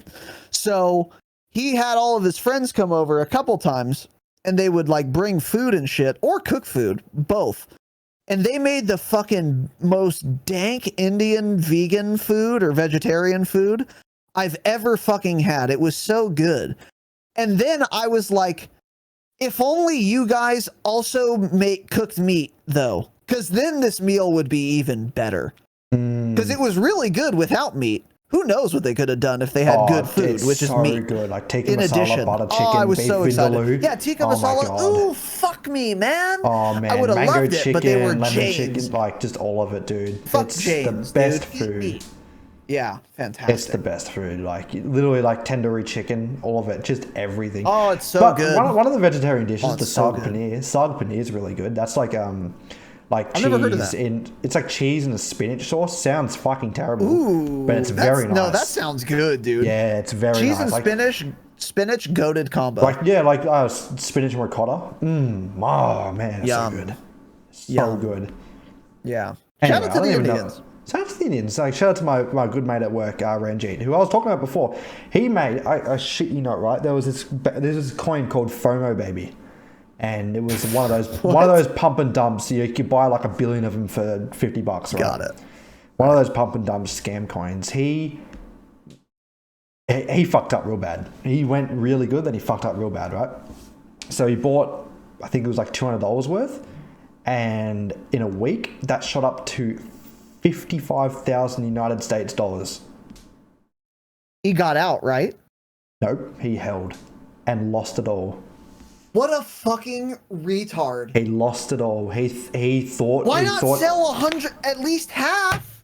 Nah, he was That's like, a fucking 500,000% return. It was like this. You It kept going up. bitch. It kept going up. It got to 55,000. He showed me, idiot bitch. and it was still I going hate up. him. I think he got up to maybe like it was in the 60s, and it was still That's going so up. And then crazy. literally overnight, dead, gone. How do you All not of it. divest yourself of half the stake at least? But he dropped. How old the is he? ball He's so a child, hard. right? He's your age. He is early 30s. Oh, he's an kids. actual moron then. Okay, yeah, so he's a moron. He so. fucked up real bad. I don't like your friend. It's offensive to me that you don't divest yourself of half of your $200 investment when it would have been worth fucking $27,500. That's outrageous. Yeah. What a moron. He showed me, and I was like, I'm so mad. I literally said to him, I said, you better fucking sell that. I said to him, you got to sell that. You've got to get rid of it. Like that will not be some consistent. of it ride, but fuck me, get some. And of then that he was money like, out, no, man. he was like, no, man, this is gonna, this is still growing. Like I want to get like 200K. Maybe I'll drop it. Maybe I'll sell it at 200K. And then overnight it was all gone. He could have, and like 55,000 United States dollars is worth more than our yearly salary. That's like 80,000 AUD dollars, which is. Yeah, that's like about 80,000 fake dollars, which is. I mean, I know how much 55K USD is on a $200 buy. That's crazy. Like that's like a year and a half of my fucking salary, cunt. I wouldn't be able to live with myself if I was him. I'd wake up every day thinking, man, I could have 55 racks right now, and I don't. He could have I'm a fucking idiot. A giant house deposit. I feel bad. He could be in his own house right now. He's still renting. He had it all. He had the world in his hands, and he fucked it up. Shout out to Ranjit, my friend. Subscribe, Carl. Yeah, whatever. Yeah. Anyway, what were we talking about? This is. We're talking about. I'll be right back. I'm gonna go piss out of my giant. Yeah, we'll take a little intermission. We'll take a brief intermission. We're at the fucking 1 hour 21 minute mark. Everyone, stay chill. Right, I'm gonna take a piss, get a drink. Be right back. All right. Jesus, man. That's aggressive. We're back. Where did you learn that? Don't do that. No, some fucking cunt. That's a dog shit podcast. Just for those that are listening that have listened to the Dropshot Call of Duty podcast, tell Casey to get fucked because I begged for him to bring back the "We Are Live" for one night only, and he said that's a terrible impression, by the way. Yeah, no, it's not. It's not happening. It's retired. And if it's ever going to come back, it has to not be contrived. Yeah, which I told him before the program. If you ever bring that back one day, I'm probably going to come when I listen to it. I'm going to be at work and I'm going to be on the ground shaking. My legs will just be fucking cramped up. I'll just your fucking ass cheeks just fucking begging for fucking water. Yeah. We've all cramped. Moving on from the boy with the toy incident. Yeah, I know you've gotten into this a lot, so we don't have to stick on the subject for too long. Because, hey, if you want more on this subject, go to thedropshot.com. Go everything from there. Anyway, Modern Warfare 2 thoughts and opinions. And this is multiplayer, DMZ, and Warzone 2. So we'll start off with multiplayer. Thoughts and opinions. Yeah, so Modern Warfare 2 it's got a good base and it's fun. I think it's well done. I think I got everything I expected to get out of Modern Warfare 2, plus some nice little treats on top, such as the diamonds above players' heads. Oh, that is the I'm gonna butt in here. That is the fucking best change. That is the best addition to Modern Warfare 2. It's literally the best. If it wasn't for that, I probably wouldn't like the game. Anyway, continue. No, I totally agree. That's what I was going to say. Yeah. Is that it has the same utter dog shit visibility that MW 2019 had.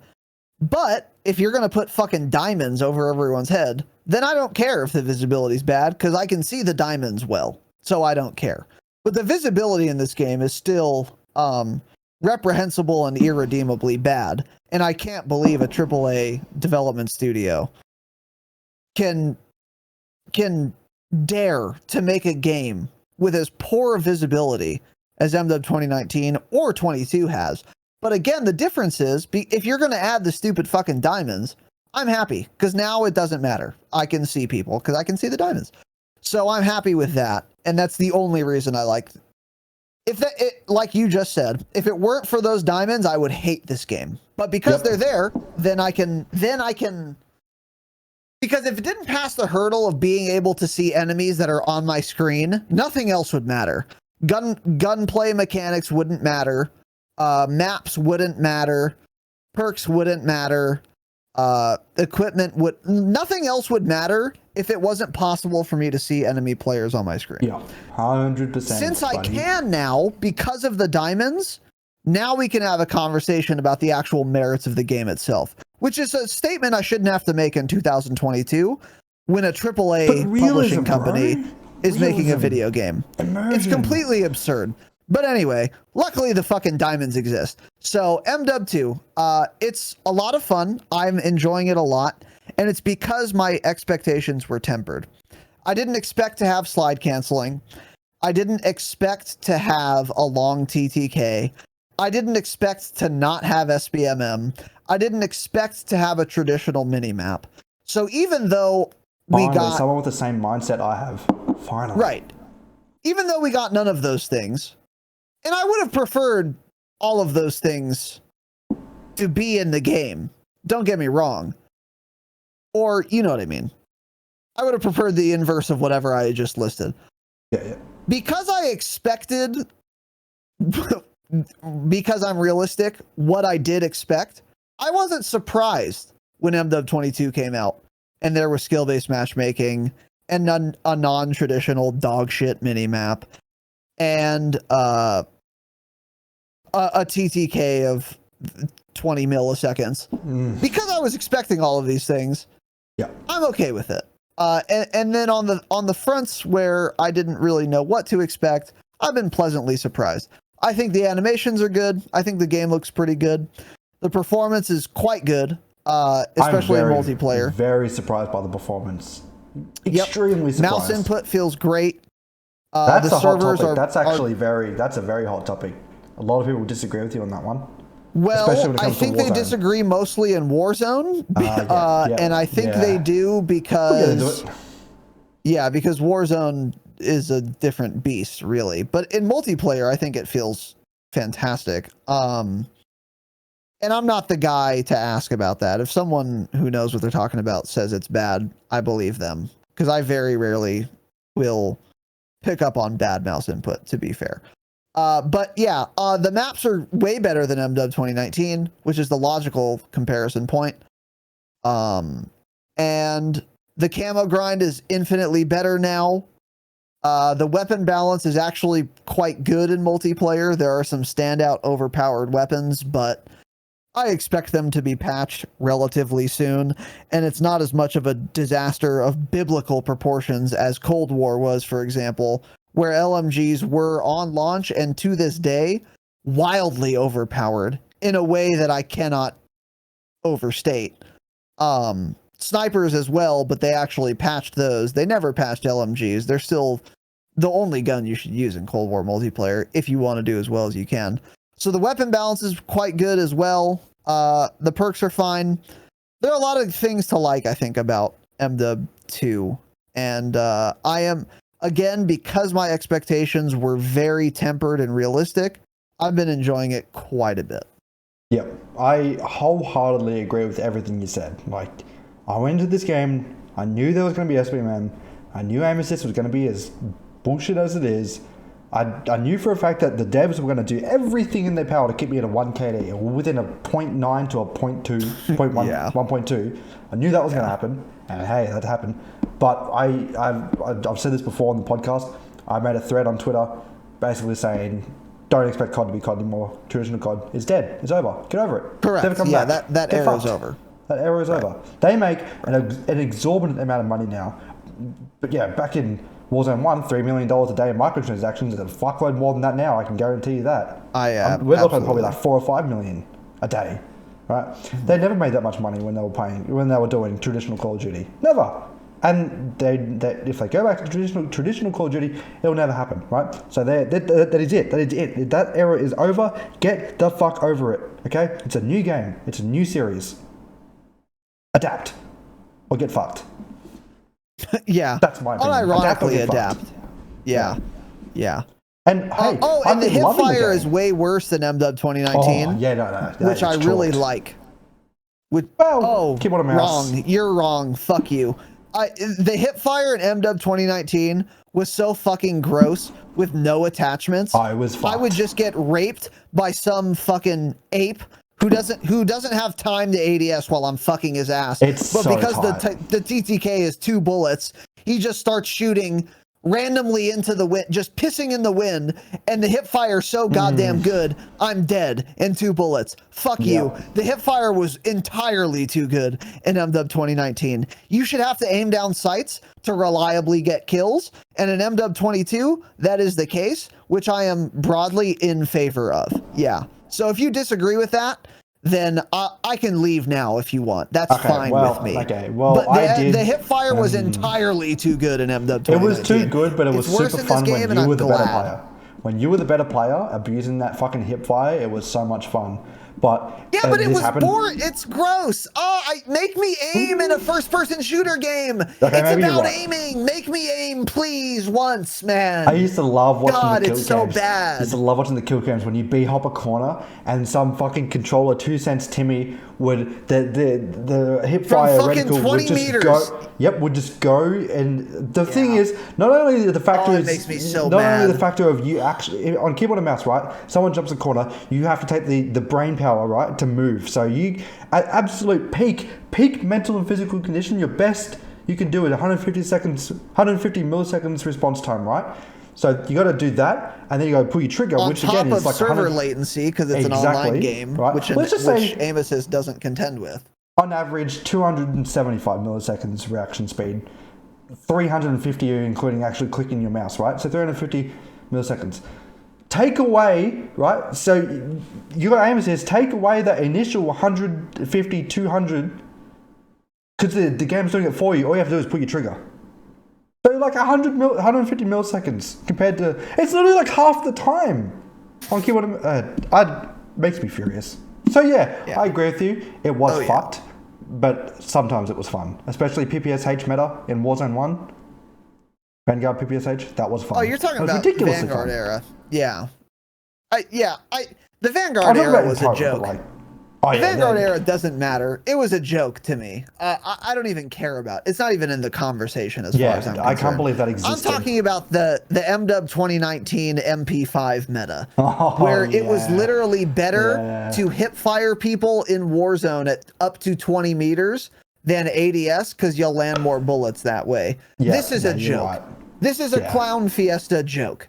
It's not. It's scarcely a first-person shooter game when I'm hip firing people at 20 meters. It's a joke. It's cringe. Halo. So I'm glad MW 22 does not have that capacity. At least not that I've seen yet. All right, you've tipped me over the fence. I think I'm in agreement with you. Yeah, but I like the fact that you actually have to aim your gun in this game. Though I've noticed in this game you actually have to have good aim to do good. Yeah, there's a lot of recoil, which we haven't seen in a long time. Which I fucking love. Yeah. Right. And we're going to get into...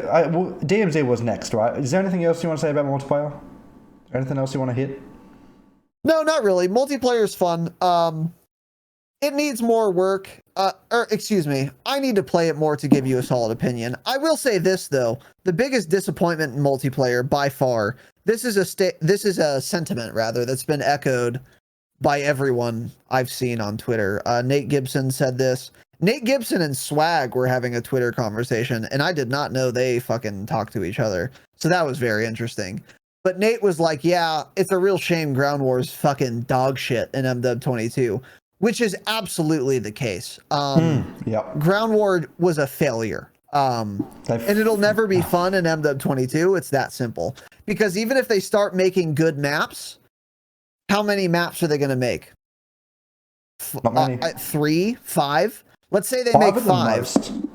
5 at the most, and that won't be for another year and a half. Yeah. So the vast majority of the ground war pool will always be the complete dog shit ground war maps we have now. Ground war will never be fun in MW 22. It'll never even hold a candle to MW 2019. That's a really, really disappointing fact for me. I was regarding gutted. Multiplayer. I was gutted when it came to Ground War. I was so excited. I waited 3 years. I waited 3 years for another Ground War experience. And they ruined it. They dropped the bag. If I have to play... good Ground War maps. None of them okay, I'm going to get into a fucking tangent here, right? I'm going to get into a little tangent. So strap the fuck in, all right? I have something to get off my chest, okay? This makes me fucking furious. So in Australia, I search for I have great internet. I have probably I am in the top 1% of internet speeds in Australia, right? The lowest I search for is 40 milliseconds, right? The lowest. That is way too high, right? This is 8 p.m. on a Friday night. I am looking for a ground war game, searching, 40 milliseconds, 95 milliseconds, 145 milliseconds, right? And then I wait 5 minutes. I finally find a fucking game that's at 95 milliseconds ping, and it's 9 times out of 10, Sarif Bay! Oh my god, dude. Sarif Bay. That's probably the worst ground war by map, far, by absolute far, 100% the worst Call of Duty map I have ever seen in my life. And I've played every Call of Duty from Modern Warfare 2 onwards. No, I'm not settling down. I'm not settling. No, it is the worst. Give me Grozny Raid. Give me Grozny Raid. Give me Grozny Raid 2v2 gunfight. Give me Grozny Raid 2v2 gunfight. No, get fucked. Sarif Bay. Sarif Bay is the living embodiment of Spit GIF. No. It is. I would take Grozny Raid over Sarif Bay any day of the week. You're outside of your mind. No, I'm not outside of my mind. Please run a fucking Twitter poll or a YouTube, pin a YouTube comment with a poll. Please tell me, what would you rather play, Grozny Raid 6s or Sarif Bay Ground War in 22? If Grozny Raid wins, I will be beside myself. Beside myself with rage at how dumb your listeners are, because obviously Grozny Raid is worse. No. I'm not saying Sarif Bay is good. You're allowed to be wrong. No. Sarif Bay is a terrible ground war map. It is nothing compared to Grozny Raid as a 6s map. This was bordering on a war crime, making Grozny Raid a 6s map. So to say that is not as bad as Sarif Bay, if I would be saying some words if we weren't on whatever platforms that would have to do with you ending your own life. I'd be commanding you to do it. But unfortunately, that would break the terms of service of various streaming platforms. So I won't say that, but I really want to, for daring to say that Grozny Raid 6s isn't the worst thing you've ever experienced in a Call of Duty game, because it ought to be. No, it ought to be. No. I am 100%. Sarif Bay is the worst. Sarif Bay is dog shit. We can agree on that. It is 10 times as worse as Grozny Raid. Don't get me wrong, Grozny Raid is a shit map, right? It's dog shit map. Awful map. But miles ahead of Sarif Bay. Let's move on, because my blood pressure is fucking just rising. Twitter.com/AussieMenace TTV cringe. I know some cunt took the Aussie Menace at. Let me so go, far, let me go 100% of the votes are Sarif Bay. Oh, yeah, well, stop. One vote. Stop it. And it wasn't me. So I win. I win this argument. Well, I'm furious. Let's move on. Get the fuck off. Now it's a split this vote, is over. So. This is over. We're done. Yeah, anyway. Okay. Moving on. Multiplayer, by and large, quite fun. But I was most excited for Ground War, and Ground War was a massive flop that will never be fun in MW22. For the next 2 years, or however long the life cycle of this game is, it won't be fun. And that's a real bummer, because I was most excited for Ground War specifically. And now can you hear me? I can hear you. Sorry. Yeah. Yeah, okay, sorry. Unfortunately. And now I know it's never going to be fun. So I'm just going to have to contend with 6s. And 6s is a way better experience than 2019. If only for the maps. I mean, there are other things, but if only for the maps, it's much better. But it also, another thing that MW22 lacks that 19 had is 10s. There used to be 10s Dom in MW 2019. Rest in peace, 10s Dom. And then it was the best. After that, they just made a 10s mosh pit, but that never went away. Or if it did, it was after a year. Yeah. So that was like a really nice middle ground that we just will never have in MW 22 either. And I think MW 22 could benefit a lot from 10s. I don't think it'll ever happen, and that's unfortunate as well. I've said that But a by few and times. large, it's sufficiently different to where I'm happy about it. Because if it was just like MW 2019, but like better maps and more polished, it would be fun. But I've played enough MW 2019, especially with Warzone as well. I've had enough of that game. 3 years. I want I'm something. over it. Yeah, I'm good. Exactly. I want something new. I'm ready for a new experience. And MW 22 fundamentally is a new experience. Yep. Moving on to DMZ, it is a joke, which is what I had expected it to be. There were leaks that this was going to be comparable to Escape from Tarkov. It was. I never gonna be laughed. that. I guffawed at this, knowing that is of course not true, because Call of Duty is it's a casual game. It's a casual franchise. 72-inch TV battle dads. That's the audience. Yeah, exactly. It's never going to be comparable to Tarkov, but there might be a couple elements, whatever. It came out, turns out it is very, very, very scarcely related to Tarkov, but there are some elements, and it's an extraction shooter, whatever.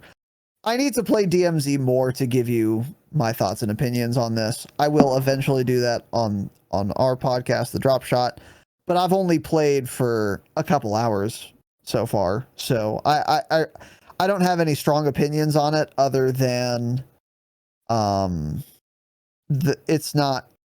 there's no risk to the game mode, which is where all of the fun comes from. So I find it very hard to believe this mode is going to have any longevity whatsoever. Look, I agree. It's not good. It's definitely not good. But here's my spicy take, right? It has the foundation. So I reckon in 6 months' time, it could be a lot of fun. Really good. If they What would they need to do? They would, okay, first of all, I want to see a few more people. Real people. Just a few more, not too many. Just a few more. Yeah, let's increase the player. Yeah, let's increase the play count. All these items, why am I picking up watches? Why am I picking up fucking attack plan photos? Why am I picking up bandages? Give me a blackout themed health system where I have to use bandages to heal my health. It doesn't auto regen. Make it a little bit more hardcore. Call it fucking DMZ tier 1. I don't fucking care. Make it so. Yeah. I noticed. Yeah. I don't know if you've noticed, but I played in a group of 3 because it's trios only, which is weird. If one person picks up a stronghold key, it advances all of our quests. It should only be the person who gets the key, right?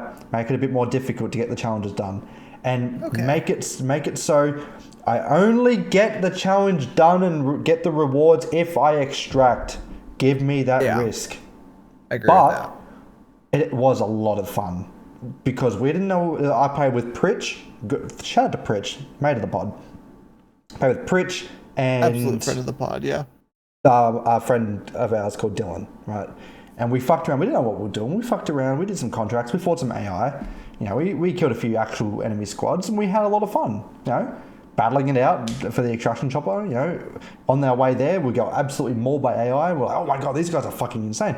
You know, it got to the point where we were like, you know, we were pinned and we were given call outs like, you know, someone throw a smoke here so we can run. It got fun. Okay, there were elements of fun in DMZ, but I only played it for like 2 hours. If I played it for more, I probably would have started hating it because it got to the point where like, okay, yeah, we came out with 35,000 XP. We went up a couple levels. And what now? And we went to Warzone, and we haven't been back to DMZ since. Exactly. That's the problem. Yeah. Exactly. Yeah. Yeah. So yeah, I don't disagree. I think those are good suggestions. There just isn't enough risk for it to be worth it. It's like a shitty version of Warzone because there aren't as many players and there's more PvE, but it also doesn't give you the benefit of the extraction point, which is the Tarkov-like style or whatever, because there's no risk. So then it's like you're getting a shitty version of both games, but you don't want to play a shitty version of either game. If you really like the extraction aspect, you'll go play Tarkov. If you really like the PvP aspect, you'll go play Warzone. Yeah. Therefore, this is just a bizarre no man's land that DMZ exists in that will have no longevity unless there is a very significant amount of work that goes into it that I do not anticipate Activision's going to give it. Quite frankly, it just has an identity crisis. It doesn't know what it is. Exactly. Yeah, that's a good way to put it. Yeah. Yeah. So I forgot to ask you, just quick off the bat, out of 10 so far, multiplayer. On a Call of Duty scale or on a video game scale? Video game scale. Video game scale, 8.5 out of 10. Okay. Call of Duty scale, 7 out of 10. Yep. I've got to get this point up. I really don't like the maps in Modern Warfare 2. I don't think any of them are good. And quite frankly, I dislike them all. I dislike them all. Maybe the Sixes maps? The Sixes maps, yeah. Interesting. I don't really like them. Are they better than MW 2019? That's what I was about to say. They're still miles better than 2019. Okay, good. All right. Yeah. So we've gone from dog shit to shit. That's interesting. That's an interesting my take. Look, they're not bad, okay? They're okay. I can play them, right? I can play them. Edinburgh Hotel, fuck that. The worst. Yeah, Hotel's a shit map. San Desenio, crossing border, whatever. Border is the worst map. Yeah. What were they thinking? They were trolling us with that map. That map's a disaster. That is my opinion on that. I know for a fact they were trolling us with that map. I know for a fact. They would design that map with full intention that they were trolling us. And I know that for a fact. That's what I believe. It's a terrible map, yeah. It's a terrible map. Crown Raceway is okay. That's pretty good. What's that cartel map? That's in Ground War. That was in the beta. Mercado. Great map. That's pretty good. I like Mercado. That's probably the best map in the game. Farm 18 it's decent. It's pretty good. Especially the shootouts, around the shootouts area. It's pretty good. It's alright. Probably Mercado, that, and Crown Raceway, my top 3. The rest is pretty shit. It's underwhelming. What about Embassy?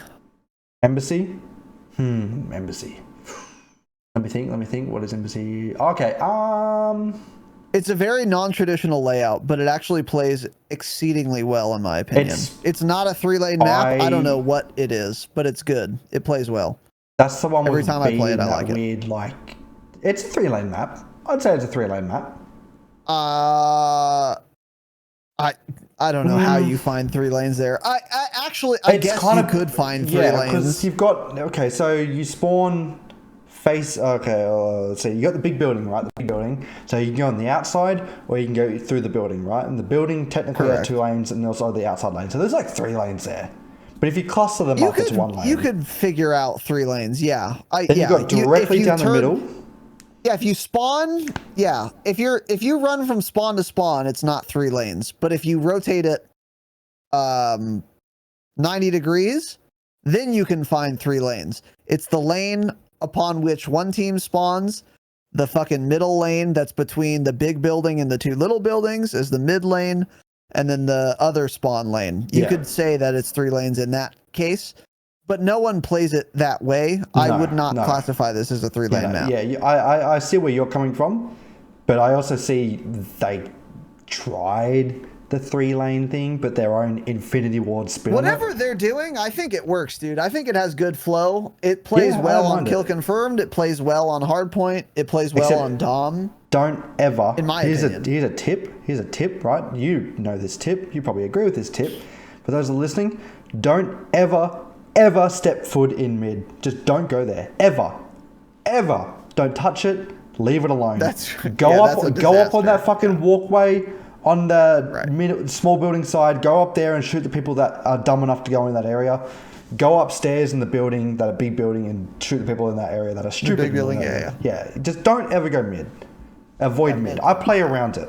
I've actually done pretty well on that map. I think I got a 19 streak on that map, just going around mowing people on the way. But don't ever go mid.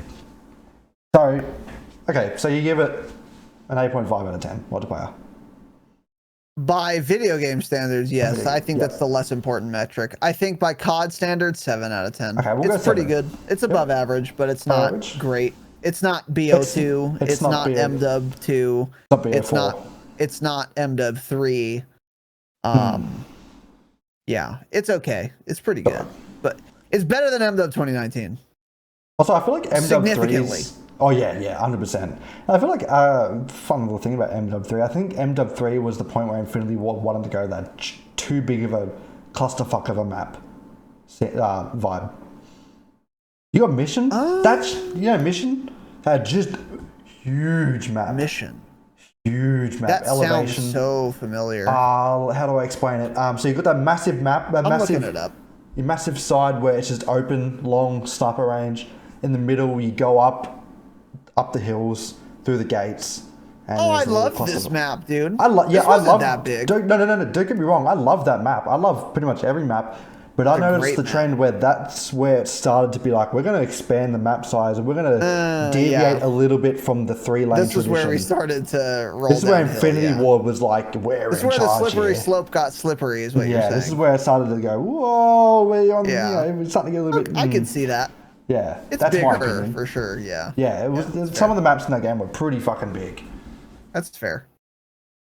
Anyway, tangent again, but whatever. DMZ out of 10 from a video game and a Call. Or how would we even rank this out of 10? Like, do we do it from a video game? There's no Call of Duty ranking. There's no analog. From video game standards. Video game standard, fucking 5 out of 10. It's fine. I wouldn't play it. Yeah, 5 is generous. Yeah, you're right. 5 is generous. Well, the mechanics work. 5 out of 10. It's nothing I would ever play if it was only DMZ.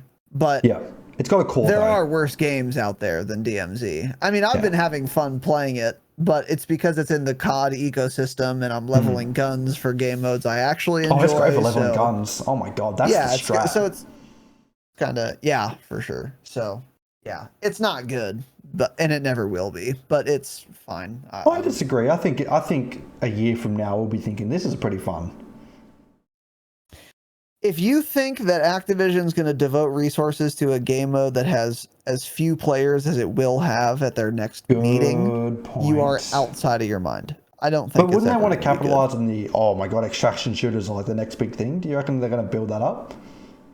No, because they released it too early, and when they look at the player count for DMZ, they're going to think, we're not going to sink more resources into a game mode that has failed.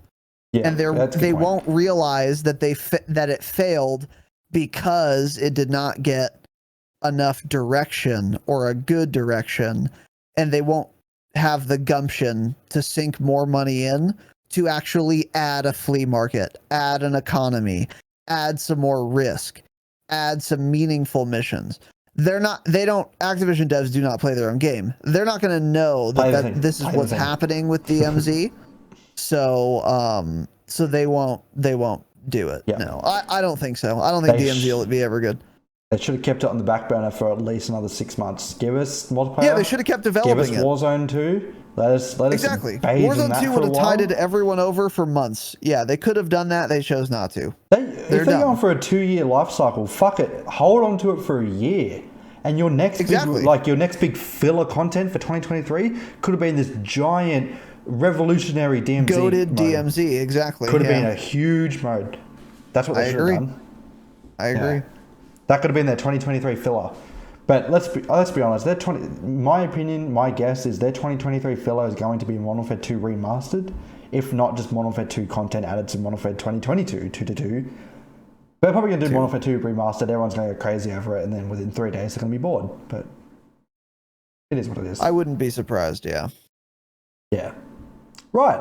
Warzone 2. Thoughts and opinions. Yeah, we just did an episode, so if you want like my full take so far on Warzone 2, you can go listen to episode 2. Dropshot. Good lord. But I will say briefly, it is very different than Warzone 1, which is what I wanted, which is good. Yes. It's a buggy disaster nightmare right now. Everyone's crashing. If they don't crash, they're encountering innumerable bugs every single match. The backpack system needs a significant amount of work, although I like what they're trying to do. Yep. And I have I have confidence and faith that those bugs will be ironed out, and then the backpack system will overall, for those of us who want more of a skill gap in a BR, will be happy about. But not being able to run while plating, and once again, the TTK in Warzone, even when you're fully plated, entirely too fast. I hope that gets slowed down by actually 50% at a minimum. Yeah. And then Warzone 2 would really be a lot of fucking fun. Yeah. And miles better than Warzone 1. Give me time to turn around and avoid the gunfire.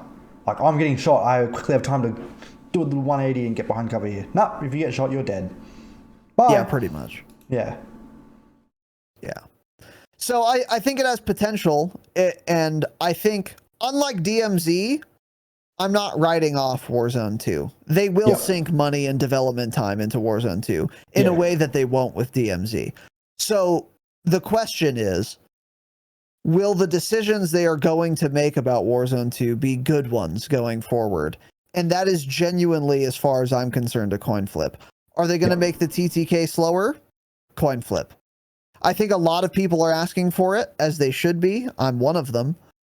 Will they actually do that? I don't know. They did it for Warzone 1. They just added 50 health to everyone for Warzone 1. So it's possible that they will do it for Warzone 2. It's just not a foregone conclusion either. I don't know. Yeah. So there are a lot of questions to be answered for Warzone 2. But I think the skeleton is there for a very fun and good BR experience that's different than Warzone 1, and I'm excited to see what happens. I feel like they're going to get to the point where they're backed into a corner that much that they're not getting the absurd amount of money they would from Warzone 1 and microtransactions, and their hand will be forced and they're going to have to make changes. That's what I think is going to happen. They're going to do everything in their power to make it battle dad friendly, mil sim, realistic, slower movement, like, you know, slower paced, quick kill, multiple. I don't know. They're gonna do the Infinity Ward vision, and then they're gonna have no choice but to take a step back and realize, okay, this is not gonna work. We need money. We want money. Give them what they want. Fuck it. Who knows? But yeah, I agree with you. I don't know. Maybe. I really, I've only played it for one night. Haven't had the time to play more. From what I played it for like 3 or 4 hours with Pritch, Lee, and Dylan. I loved it. I mean, I had a fucking great time. Look, I understand there were problems. It was super slow, a lot of traveling, really quick time to kill. But fuck me dead. It is the polar opposite to the Warzone 1 experience, which for me personally is exactly what I wanted, because I hated it. I got to the point in Warzone 1 where the amount of bitter hatred and disdain I had for that game was unmatched. I was over it. After around 3 months into the Vanguard integration, especially the Vanguard era was a real dark. That was the dark ages of Warzone. Yeah. Caldera was fun for all of 2 months, if that, and I was over it. Completely over it. Just done. The Vanguard editions were the most uncharacteristic and boring things I've ever seen. Insert high fire rate 6x low recoil spit sounding gun here. That's what it was, and I was over it. And I had written it off. And before Warzone 1 launched, I had written it off for like a good 9-10 months. I'd pretty much written Call of Duty off as a whole, but I still remain subscribed to the fucking Dropshot pod because I'm a fucking stupid cunt. Yeah. But Warzone 2 is entirely different, and I am all for it. People that are saying they want fucking faster gameplay, more movement mechanics, fuck off. Fuck off. Deal with it. Adapt, cunt. Yeah. Anyway, that's my thought. I'm with you 100%. Cool. So, out of 10, what do you reckon? Ooh, boy. I'm not the guy to ask on the BR scale. I have not played any BRs besides Warzone and Warzone 2. But I know of other BRs. Yep. But it's so fucking buggy right now that it's hard to evaluate properly. I don't know what the game like. I don't know what the game plays like when half of the intended lobby isn't crashing, so that my lobby is always smaller than what it will be in 3 months when people stop crashing, when they fix the fucking game. Timed out. Such and such is timed out. Yeah, every fucking 2 seconds. Yeah, so it's hard to evaluate, but I would say, boy, 8 out of 10. But this is super. Yeah, I mean, is like it doesn't matter. Super preliminary rating. Yeah, super early preliminary rating. But it's fun. I enjoy it a lot. Yeah, I enjoy it a lot. But it needs a lot of work. I went into Warzone 2 with the same mindset as multiplayer. I wanted something. I knew it was going to be completely different. I wanted something completely different, and I got what I wanted, and I'm happy. I enjoyed it. Do you get any wins? Yes, I've won quite a few times. Quite a few times. Oh, look out. Whoa. Yeah, well, I have a giant cock, and I'm insanely good at everything I endeavor to do. Tanner and I on day one, we were playing duos. I think on our second or third game, we won a game of duos. Tanner had 8 kills. I had 9. That was a very fun and exciting game. We farted on the other gamers. And then we played some quads that day. I think we won 1 or 2 other times that day. And then the day afterward, we won a couple times. So I've gotten a couple dubs. Yeah. Not 10 or more, but I think, I think 5 to 7 wins I've gotten. Yeah. Okay. I got 1 in the 3 hours I played. It was so fun. In quads and duos and solos? Quads. Me, Pritchley, quads, and Dylan. Okay. Yep. Nice. We were doing pretty good. I had about 7 kills, but it would have been more if half the lobby didn't time out. So we're doing all right. And then we all got sent to the gulag. 2 of us survived. 2 of us didn't. So me and Lee survived. The gulag. And we floated in the air. This was around near high rise, right? This was near high rise. So we floated in the air like, what do we do here? Like the zones are small. There's not many. There's still quite a few people left. People all have their loadouts. We're like, oh fuck. So we land on a tower. We play like rats. Like we land on this tower near high rise, and I have a pistol and a shotgun from the gulag. I'm like, what do I do here? Zone was pushing us in, forced to jump off the tower, jumped down to a building that was down lower, picked up an MPX, I think, and I had 90 rounds to spare. So we waited on a building. We played like how fucking Infinity War wants us to play. We waited tactically on a building. Sentinel gameplay, huh? Sentinel gameplay. Someone was coming up our stairs. I fucking bust that door down. I mow him down. Pick up his gun. Pick up his plates. We have something to build off, right? Zone comes closer. And this is what I love about proxy chat. We start hearing people like, oh, okay, there's not many people left. We're in this building. They're giving away their coordinates, basically. So I'm like, okay, well, I know they're not. I know they're close, but I know they're not in our building. So I jump to another building because the zone forced us out. And they're like, okay, yeah, man. There's enemies over here. We'll start fighting them. So me and Lee were all listening. Like, okay, right, they're going to do this. And there was 3 teams left. Me, Lee, and then there was 2 more duos. Duo starts fighting. Duo wipes. There's 2v2. And I'm like, okay, I know where you fucking are, cunt, because you've been using proxy chat, you dickhead. I'm on a building. I peek over the ledge. I see one, mow him down. Super fast TTK. I had a Kastov 762 with iron sights. Boom, he's dead. And then I hear him scream, fucking run! Right? Battle Dad was going crazy. Oh no. Gets into another building, and I'm like, I am super confident here. I know where this guy is. I'm jumping off. I go onto the road, and I say in proxy chat, come out with your hands up. That's fantastic, dude. I say, come out with your fists. We'll have a fist fight. We'll probably let you win. I saw you tweet about this. Yep. Yeah. I said, just come out with your fist. We'll have a fist fight. I'm like, we know where you are. You don't know where we are. Just come out with your fist. We'll give you a chance. He said, no, you fucking won't, cunt. I'm like, yeah, we will. What have you got to lose, right? We know where you are. You don't know where we are. What have you got to lose? So, all right, no, whatever. Comes out. He has his fist. He runs out with his fists. And we posture up with our 7.62s and we mow him down. And as he is bleeding, as he is getting assaulted, he's yelling, why the fuck would you do this, you fucking dogs? Why? Like, I literally did what you said, you fucking dogs. And then his mic cuts out because he's dead. Oh no, man. We get the Warzone victory. You got to start abusing the interrogate feature while prox chatting toxically. That's the most fuck fun yeah. I've had in Warzone. That would too. be amazing. Is saying, "Oh, I bet your KD's fucking dog shit, huh, pig?" While you're interrogating them and your teammates are fucking teabagging them. And then when the interrogate's over, you just mag dump while you're saying, "You're fucking trash. You're dog shit. Uninstall." God, it's so fun. Prox chat carrying Warzone. That happened to me, dude. That happened to me. Very hard right now. I got knocked after killing like 4 people off rip, and this guy, he knocks me, and he comes up the stairs, and he's like, I'm like, you know, I say in the prox chat, like, GG's, man, you know, good shot, because he sniped me. I said, yeah, good shot, man. Whatever. He's like, shut the fuck up, you little cunt. I'm gonna send you to the gulag, you little fucking bleep, you little fucking gamma word, you little fucking. I'm like, come on, man, you know, GG. I'm saying you did a good job. You know, you got the good shot. He's like, go to the gulag, you little fucking, you know, you little FN. I'm like, oh, whatever. Sends me to the gulag. Hey, by the way, your stream is offline. What? Oh, we're reconnecting. Yeah. I'm still recording. So, by the way, it was your internet the whole time, gamer Probably. word, not mine.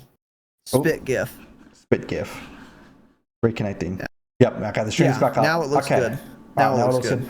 All right, everyone, podcast listeners, I don't know at what point I stopped talking. So we just edited a bunch of shit out. What happened was my stream went offline. Because at the moment, you know how at the start of the stream I said it was sunny and there are no clouds? Mm-hmm. Well, it's a fucking storm out there now. So I think that's might be affecting it. So we're going to hit one more point because this has been a long broadcast, a brilliant broadcast. I've really enjoyed this so far. We're going to go into the main event. The main event of the show, the Desert Island FPS. So, Razinon. If you were stranded on a desert with only 3 FPS games to play forever, now on this desert, assuming you have a stable network connection and your game is as populated as it was during its peak, right? What are your 3 games you're choosing and why? So, number 1, what would it be? Oh boy. You know, in my youth, I shat on BO4 a lot because it had a lot of problems. And the main one was operators. And I think that's a dog shit trash mechanic. Couldn't agree more. That was a huge gimme cater to casual kids.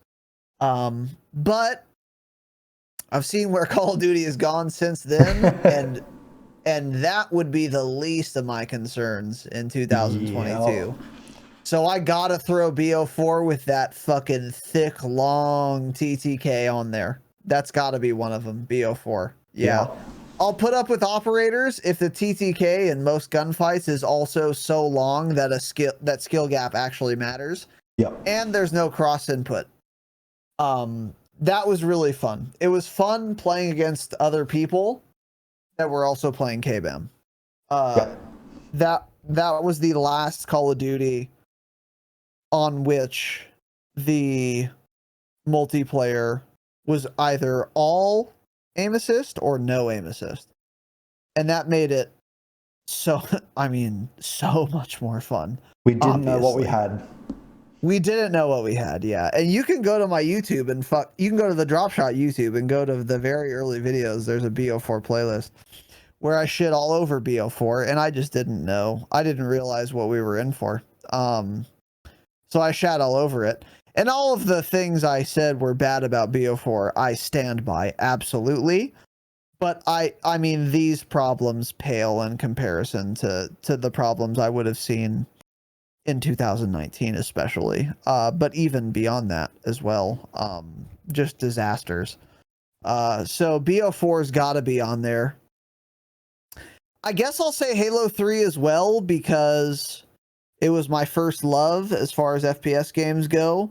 It was a lot of fun. All of my memories of Halo 3 are very fond.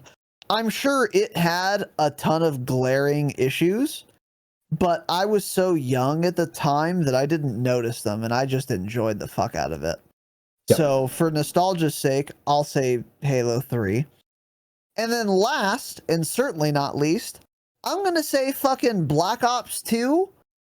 No, actually, you know what? I'm not going to say BO2, because that's another Treyarch title, and I have one. I'm going to say fucking Call of Duty 4 Modern Warfare at its peak, because I never got to experience it, and I would really love to see what that was like. Yeah, but I don't know if that counts because you never began. experienced it, but this is your Desert Island FPS. Yes, I know. And because it's my Desert Island FPS, I'd want a new experience. Yep. And COD 4 at its heyday, I've never experienced that. Yeah, I'd want something new. I wish I could have. That would have been so it would be awesome. Yeah, exactly. It would be new but old, you know? I would really, I think, enjoy that. Because truthfully, to be honest with you, I haven't played that many FPSs online competitively. You're an MMO guy. I've played Halo 3, BO4, MW 2019, Cold War, Vanguard, World War II, which was a lot of fun. Maybe I should put that on the list. Underrated gem. And MW 22. So what the fuck would you pick out of those 7? I'm not picking fucking Cold War. Oh, don't even. Fucking Vanguard. I can't believe. I'm certainly not picking MW 2019. So what do you want me to say, man? I will throw COD 4 on there, you son of a bitch, as a matter of fact. Right. And I won't be shamed for it. So fuck you for pushing back on that. How about that? I cannot believe that Cold War and Vanguard actually existed. I can't believe they're that. Crazy. Look, Modern Warfare 2019, for all its issues, re-identified Call of Duty. And they decided for some fucking reason, because Modern Warfare 2019 was the most successful, insanely popular COD of all time. Like, that reignited the fire. It was back to its roots, right? And then they went to Cold War, and they did Vanguard. Like, what are you doing? Fuck, they should have just gone straight to Modern Warfare 2. But, you know, they've got to do their, you know, their cycles, developer cycles. But, god damn, 2 dog shit releases in a year, year after year. Awful, just awful. I mean, Cold War is the bigger tragedy because it could have been really fun and good. Oh yeah, it could have. Like the maps, dude. Oh, the maps were quite fucking good. The UI was excellent. The visibility was excellent. And this is something people forget about Cold War. The time to kill was really fucking good too. It was pretty slow, unless you were using an LMG or a sniper, then you died instantly. But if they had simply balanced those 2 guns, the TTK would have been really good. Yeah. Better than Vanguard, MW 19, or MW 22. It would have had a better TTK than all of those. Were it not for LMGs and snipers, it would have been really fucking fun. But they they pissed all over it by simply refusing to balance those 2 weapons. Yeah. And like I didn't like the movement at all. It was very floaty and clunky. That's a tragedy. Yeah. Say that again? The movement in that game was very floaty and clunky, and the guns sounded. It was just very cartoony, especially going from something cartoony, which I don't have it. I know most people have an issue with that. I don't. I think it's fine. I think it wasn't so cartoony that it took me out of it. The movement did feel floaty. I agree with that, and again, I'm okay with that. It did not feel clunky to me though. It felt floaty. And a lot of people don't like that, but it didn't feel clunky in my opinion. I think a lot of people were just comparing it to MW 2019, which had slide cancel, and Cold War like didn't really. You could cancel a slide in Cold War, but it wouldn't like reset attack sprint. There wasn't attack sprint in Cold War actually, as far as I remember. Was there? I don't believe there was. There was. So are you sure? I'm fairly certain there was. Hang on, let me just quickly look this up. Let's do a live fact check. I don't think there was, man. Attack sprint. I'm pretty fucking sure there wasn't, in fact. And I think that's why a lot of people didn't like the Cold War movement, because they jerked themselves off to attack sprint existing. And I'm okay with that. I think attack sprint is like fine to have in the game, but it's not a requirement for me. I never thought it was a necessary feature in the same way sliding is a necessary feature. So I was okay with that. So, I think I will take the L on this one. I don't think there was attack sprint. Yeah, I don't think there was. Could have sworn there was. Which a lot of people didn't like, and it's fair to not like that, because I think the existence of attack sprint is cool, because it gives you an additional benefit of moving faster, obviously, But there's also an additional penalty, whereas if you get caught tack sprinting, you're gone. Your sprintifier time is going to be so long, as it should be, that you're going to get punished and die. Yep. So that's a good way to balance a tack sprint, and I think having tack sprint function in that way as it has in MW 19, Vanguard, and 22 is great. I like tack sprint existing, but if it isn't in the game, I'm not super concerned about it. I don't care that much. And I was fine with playing Cold War without a tack sprint. I thought that was okay. It was literally, as far as I'm concerned, LMGs and snipers that ruined Cold War. Yeah, I do agree. Completely. Which would have otherwise been an extremely fun and good game. That game was absolutely better than Vanguard. It was absolutely better than MW 2019, even with imbalanced LMGs and snipers. Hot takes, stay mad. And I would say even it would be better than MW 22 if those guns were balanced. But since they weren't, I would say it's not better than MW 22. I don't know. See, I got a beautiful little taste when it came to Modern Warfare 2019, and I think the reason why I loved that game so much is because that was my first COD on keyboard and mouse, and that was I was a COD super casual. Like, I would switch between games on my Xbox. I'd play Apex, I'd play Black Ops 4, Blackout, and then I'd play fucking a snowboarding game. I was just a gamer, right? Enjoying games. But I built a PC and I played Modern Warfare 2019, and it was all so fresh and new. The sounds, the visuals. You're going to hate me for this, but back when Modern Warfare 2019 came out, the fact that, like, you know, the visibility wasn't that good and like it looked realistic, I was all for it. Because I was some fucking PC keyboard and mouse casual who played on 80 FOV. I wasn't good. But the better I got at games... The game looked good aesthetically. It looked realistic and very cool. Sounds like the gunsmith. I was blown away. It was insane. No, I don't hate you for that. That's how most people felt. That's why it was so popular. The better I got at first-person shooter games, the more I realized, oh, this is shit. How many errors? Yeah, exactly. Because SBMM kicked in. Go. That's just the whole thing. But yeah. I can see why Cold War is more favorable to you than Modern Warfare 2019. I think Treyarch is just the best development studio. I think it's that simple. Respectfully disagree on that one. Yeah. Quite frankly, I think they're all terrible. But it's Call of Duty, and I will buy it every year. Well, I agree with fucking that. Shill. Don't get me wrong; it's the best of a shit bunch. But I think Treyarch is the best. Yeah. The visibility is always better in Treyarch games. Yeah. The TTK historically has been longer than most COD games. The outplay potential by extension has been the greatest in Treyarch games. And therefore I think they've just historically been the best games. And the maps have been the best, by the way. Yeah, Treyarch is the best map design development studio of all Call of Duty studios. And I refuse to hear arguments to the contrary. Yeah. If you think a dev studio makes better maps than Treyarch, historically, if we're looking at the entire pantheon, then Treyarch, you're wrong. And that's fine. You're a fucking moron if you think that. And that's okay.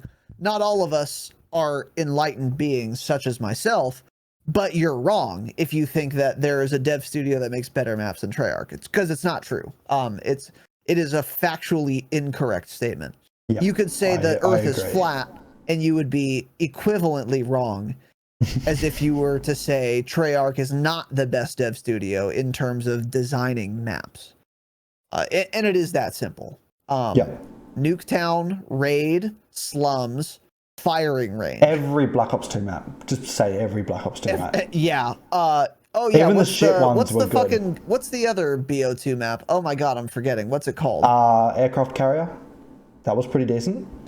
That was a good map, but no. Good map. Oh my god, what is it called? Firing Range. Holy shit!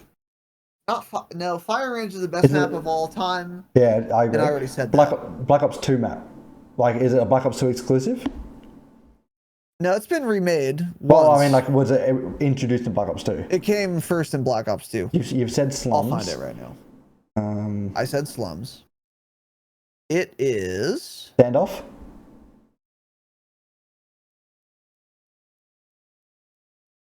No. What the fuck? How am I not finding this? Standoff, yes. Yeah, you Standoff, said yeah. it. Sorry. That's Standoff, a fucking brilliant map. Fantastic map. Yeah. I mean, it's a fan favorite for a reason. Yeah. Treyarch makes the best maps, and it's that Yep. simple. It's not hard to figure that out. Even the Cold War originals were still good. Even though it's dodgy game, the maps they made, great maps. The maps they made were great. Yeah. Yeah, exactly. Apocalypse, yeah, exactly. fucking awesome map. Apocalypse was very good. That was fucking great. The 6's version of the snow map, I forget what it's called now. Strike? But that was no, it wasn't called Strike. Strike. Strike is like a COD 4 map. Oh, it was the Strike versions of the maps. So Strike version, Strike. yeah, that's what it was called.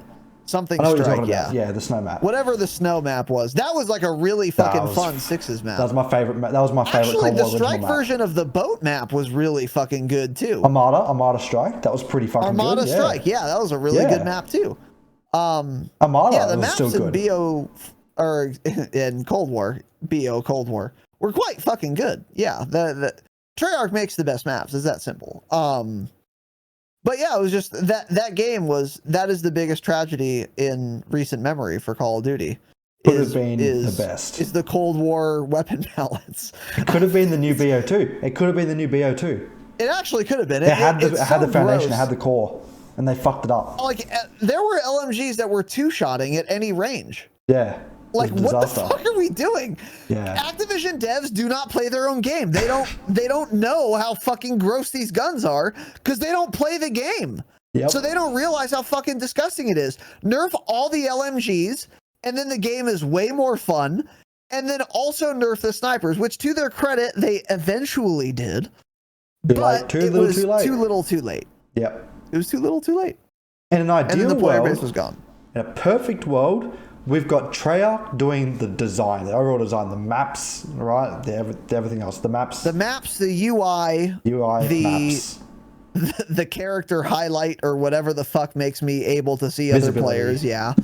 Yeah. The visibility, maps, and what was that other thing? I literally just challenges. Yes. UI. Give me give me a Treyarch game. Give me a Treyarch game. Give me a Treyarch game, but the graphics of Infinity Ward, the animations of Infinity Ward, and the sounds, not footstep audio of Infinity Ward. Then you have the gunplay. And the gunplay. I Yes, agree. exactly. Yeah. The engine. Give Treyarch the Modern Warfare engine. Give him the engine. That's it. That's all I need. Done. That's a fair. Yeah. That would be a great game. Yeah. I think that would be so good. I think Sledgehammer does quite well also, but their decision making is just the worst of the three. Don't World War II. Sledgehammer. Yuck. World War II actually had a really fluid, good feeling. It had great. I actually really enjoyed the gunplay of World War II, and the TTK was pretty slow also. Yeah. And the maps were pretty good also. The maps were World War awesome. II was a pretty good game. It's a very but they totally game. ruined it with their perk system or whatever the fuck on launch. I didn't play it on launch, so I don't know. But they had done a revamp that like balanced it massively, that made it a lot better. But by then everyone had left, so it didn't matter. Yeah. But Sledgehammer is good at a lot of things. But I think they've gotten just some cockamamie? I forget. I don't know. Cockamamie. Ideas in their heads. Thing to say. Yeah, it's a word. I don't know what it is. I think it's cockamamie. Yeah, it is. That and it's just like one or two like really catastrophically stupid design choices that just ruin the whole game.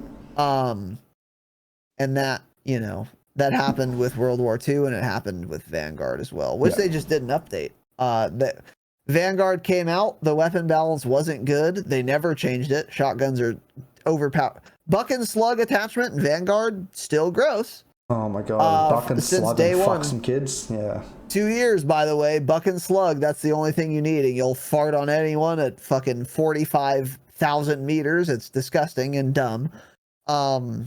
And And the maps in Vanguard weren't great either, to be honest.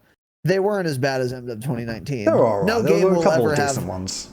No first-person shooter will ever have maps worse than MW 2019. Oh yeah, yeah, I agree. And that's obvious. And that's of course that should be abundantly clear. Literally the only good. Sledgehammer does a lot of things well, and it's just historically, at least for World War II and Vanguard, just made like one or two really catastrophically bad decisions that ruin the rest of the game. Yep. Just like Cold War, it was a bunch of really good decisions, and then one or two really shit ones, LMGs and snipers, ruining the rest of them, the whole thing. Yeah. So. Exactly. Like, Sledgehammer has a tendency to release a very nice game and then just give up on it. Just like, okay, we released it, now we're going to fuck off somewhere. That's pretty much what they did. I think they're the smallest of the 3 dev studios, and they don't get enough support. Yeah. Unfortunately. Yep. I think that's what has been going on, and I wish Activision would recognize that. Yeah. But who knows? Anyway, buddy, this has been fantastic, but I think it's time to start wrapping this bitch up because I've got to go very shortly to D&D. All right, man. Dungeons and Dragons, baby. Dungeons and Dragons. Right, so I'm going to do a little plug away at my stuff. So if you enjoy the show, please, just let me know. Send me a little message on Twitter. You can follow me at AussieMenaceTTV. TTV cringe, I know. Someone took the Aussie Menace at. They can get fucked. Their bio is literally, fuck you, pay me. I've tried. I can't get the ad. Anyway. So yeah, wait, they told you no? No. Their bio is so that's at Aussie Menace. Their bio is fuck you, pay me, and I've sent multiple messages saying, "Can I buy this off you?" No answer. Dead account. Made in 2017. Instantly dead. Dude. Yeah, I've tried. Rip. Anyway, so that's at Aussie Menace. Elon's been deactivating inactive accounts, so keep your eye on it. Unironically, I will. No, I'm not kidding. He like deactivated like a really big Twitter account, Brett Weinstein's wife, because she just was inactive for a couple months. They might just remove that account soon, so keep your eye on it. Actually, this cunt's got 0 tweets since January 2017. Yeah, you might be able to snag it. Fucking better. Anyway. So that's at Aussie Menace TTV on Twitter. Also on Twitter at FPCS Podcast. Very simple to remember. On YouTube, if you're watching this on YouTube, fucking subscribe. Okay, cunt, subscribe. If you're watching this, I'm looking at you right now. If you're looking into my eyes, subscribe. Okay, help the analytics. Even drop a comment, whatever. This is as always streamed live on Twitch. That's twitch.tv/Aussie Menace. If you want to watch the show live. We do a little pre-show so you can come interact, say g'day. I can talk shit about you can talk shit about me, whatever. It's a bit of a give and take, bit of fun. What else? Also on YouTube, I don't post there much anymore, but I might be in the future. Just Aussie Menace on YouTube, simple as that. Now, that's me out of the way. Let's get to the most important part, Razinon. Plug away, you motherfucker. Yeah, so my name is Casey, also known as Razinon. And today I've been joined by Aussie Menace. You can find me at thedropshot.com. That is my website. I do a podcast about Call of Duty. It's called The Dropshot, a Call of Duty podcast. You can find me at Razinon on Twitter. My co-host at Tanner Dropshot. But again, if you go to thedropshot.com, you can find links to everything we have. We have our YouTube channel there. We have our Discord there. We have our Twitter there. We have our YouTube there where we post video episodes of the podcast. You could also just simply type into Google the Dropshot podcast. You'll find us. We are the biggest Call of Duty podcast on the planet of Earth. So if you are a Call of Duty player and you listen to podcasts, I think you'll enjoy it. Many people do. We've been getting a fucking gigantic surge with the release of MW2. A lot of people like it. Normally the average listener experience is they try an episode, they fucking hate me and Tanner. They stop listening for a week or two. And then there's something gnawing at the back of their brain and they say, you know what? I hate these fucking assholes. I'm going to listen again. and then they listen to another episode, and then their dicks get hard and they love the show. I don't know why this happens all the time. I'm still trying to figure that out, but it's very common. And that could be you. So, yeah, you could, again, go to thedropshot.com, or you can just search the Dropshot podcast. You'll find us on the internet. We're, once again, the biggest Call of Duty podcast. It's going to be hard to miss. You'll figure it out. Suck on my giant cock and balls. So, but me specifically, I'm one of the two hosts. My name's Razinon, Razinon. But the best way to find me is through our podcast, the Dropshot podcast. I am a living embodiment of exactly what you just said. I listened to one episode because my friend made me, and I was like, that's the worst thing I've ever listened to. That guy's fucking annoying. And then, yeah, as you said, a week later, I was like, I remember specifically, I was grinding Damascus. I was playing Ground War. I'm like, I need to have something going in the background here. Can't watch anything because I've only got one monitor. And then, I was like, you know what? Angus told me to listen to this. I'm going to fucking give it another go. And then 2.5, nearly 3 years later, again, tier 2 sub to Razinon, tier 2 sub to Tanner Dropshot, a Damascus patron, the longest lasting consistent Damascus patron, by the way. You are. Friend of the pod on YouTube. For sure. Best friend of the pod, some might say. Best friend of the pod. Wow. Yeah. He's a little fucking... First. That's a unique honor. That's a unique honor. I'm going to be clipping that and shipping that everywhere. Clip that sucker, man. Clip that sucker. Oh, fun little fact for those that are listening. I almost appeared on the Dropshot podcast once. Raz actually sent me a DM saying, yo, can you come on? Tanner's away. And I was at work. And I was like, fuck. So to this day, it hasn't happened because he did say, we'll make it happen. Raz, it's been 2 years, cunt. It hasn't happened. Get me on, you son of a bitch. I don't remember this conversation, but I believe you. Yeah. Yeah. Well, anyway, maybe stop working. I don't know. It's your fucking fault. Yeah. Give me I don't know. Saturday Work episode. less. Work less? Well, yeah. Anyway, ladies and gentlemen, that is it. Thank you very much for watching and listening. Your support means the world to me. Thank you so much. You know, the numbers on the podcast have been doing absolutely fantastic lately, blowing me away. I didn't think it would be going this quick. You know, we're reaching up to 70 downloads per episode. That's 70 whole ass people downloading and listening to this dog shit podcast. So once again, thank you very much. The support means the world to me. Have an excellent day, evening, afternoon, whatever it is for you. Stay humble. I stole that too. Stay humble.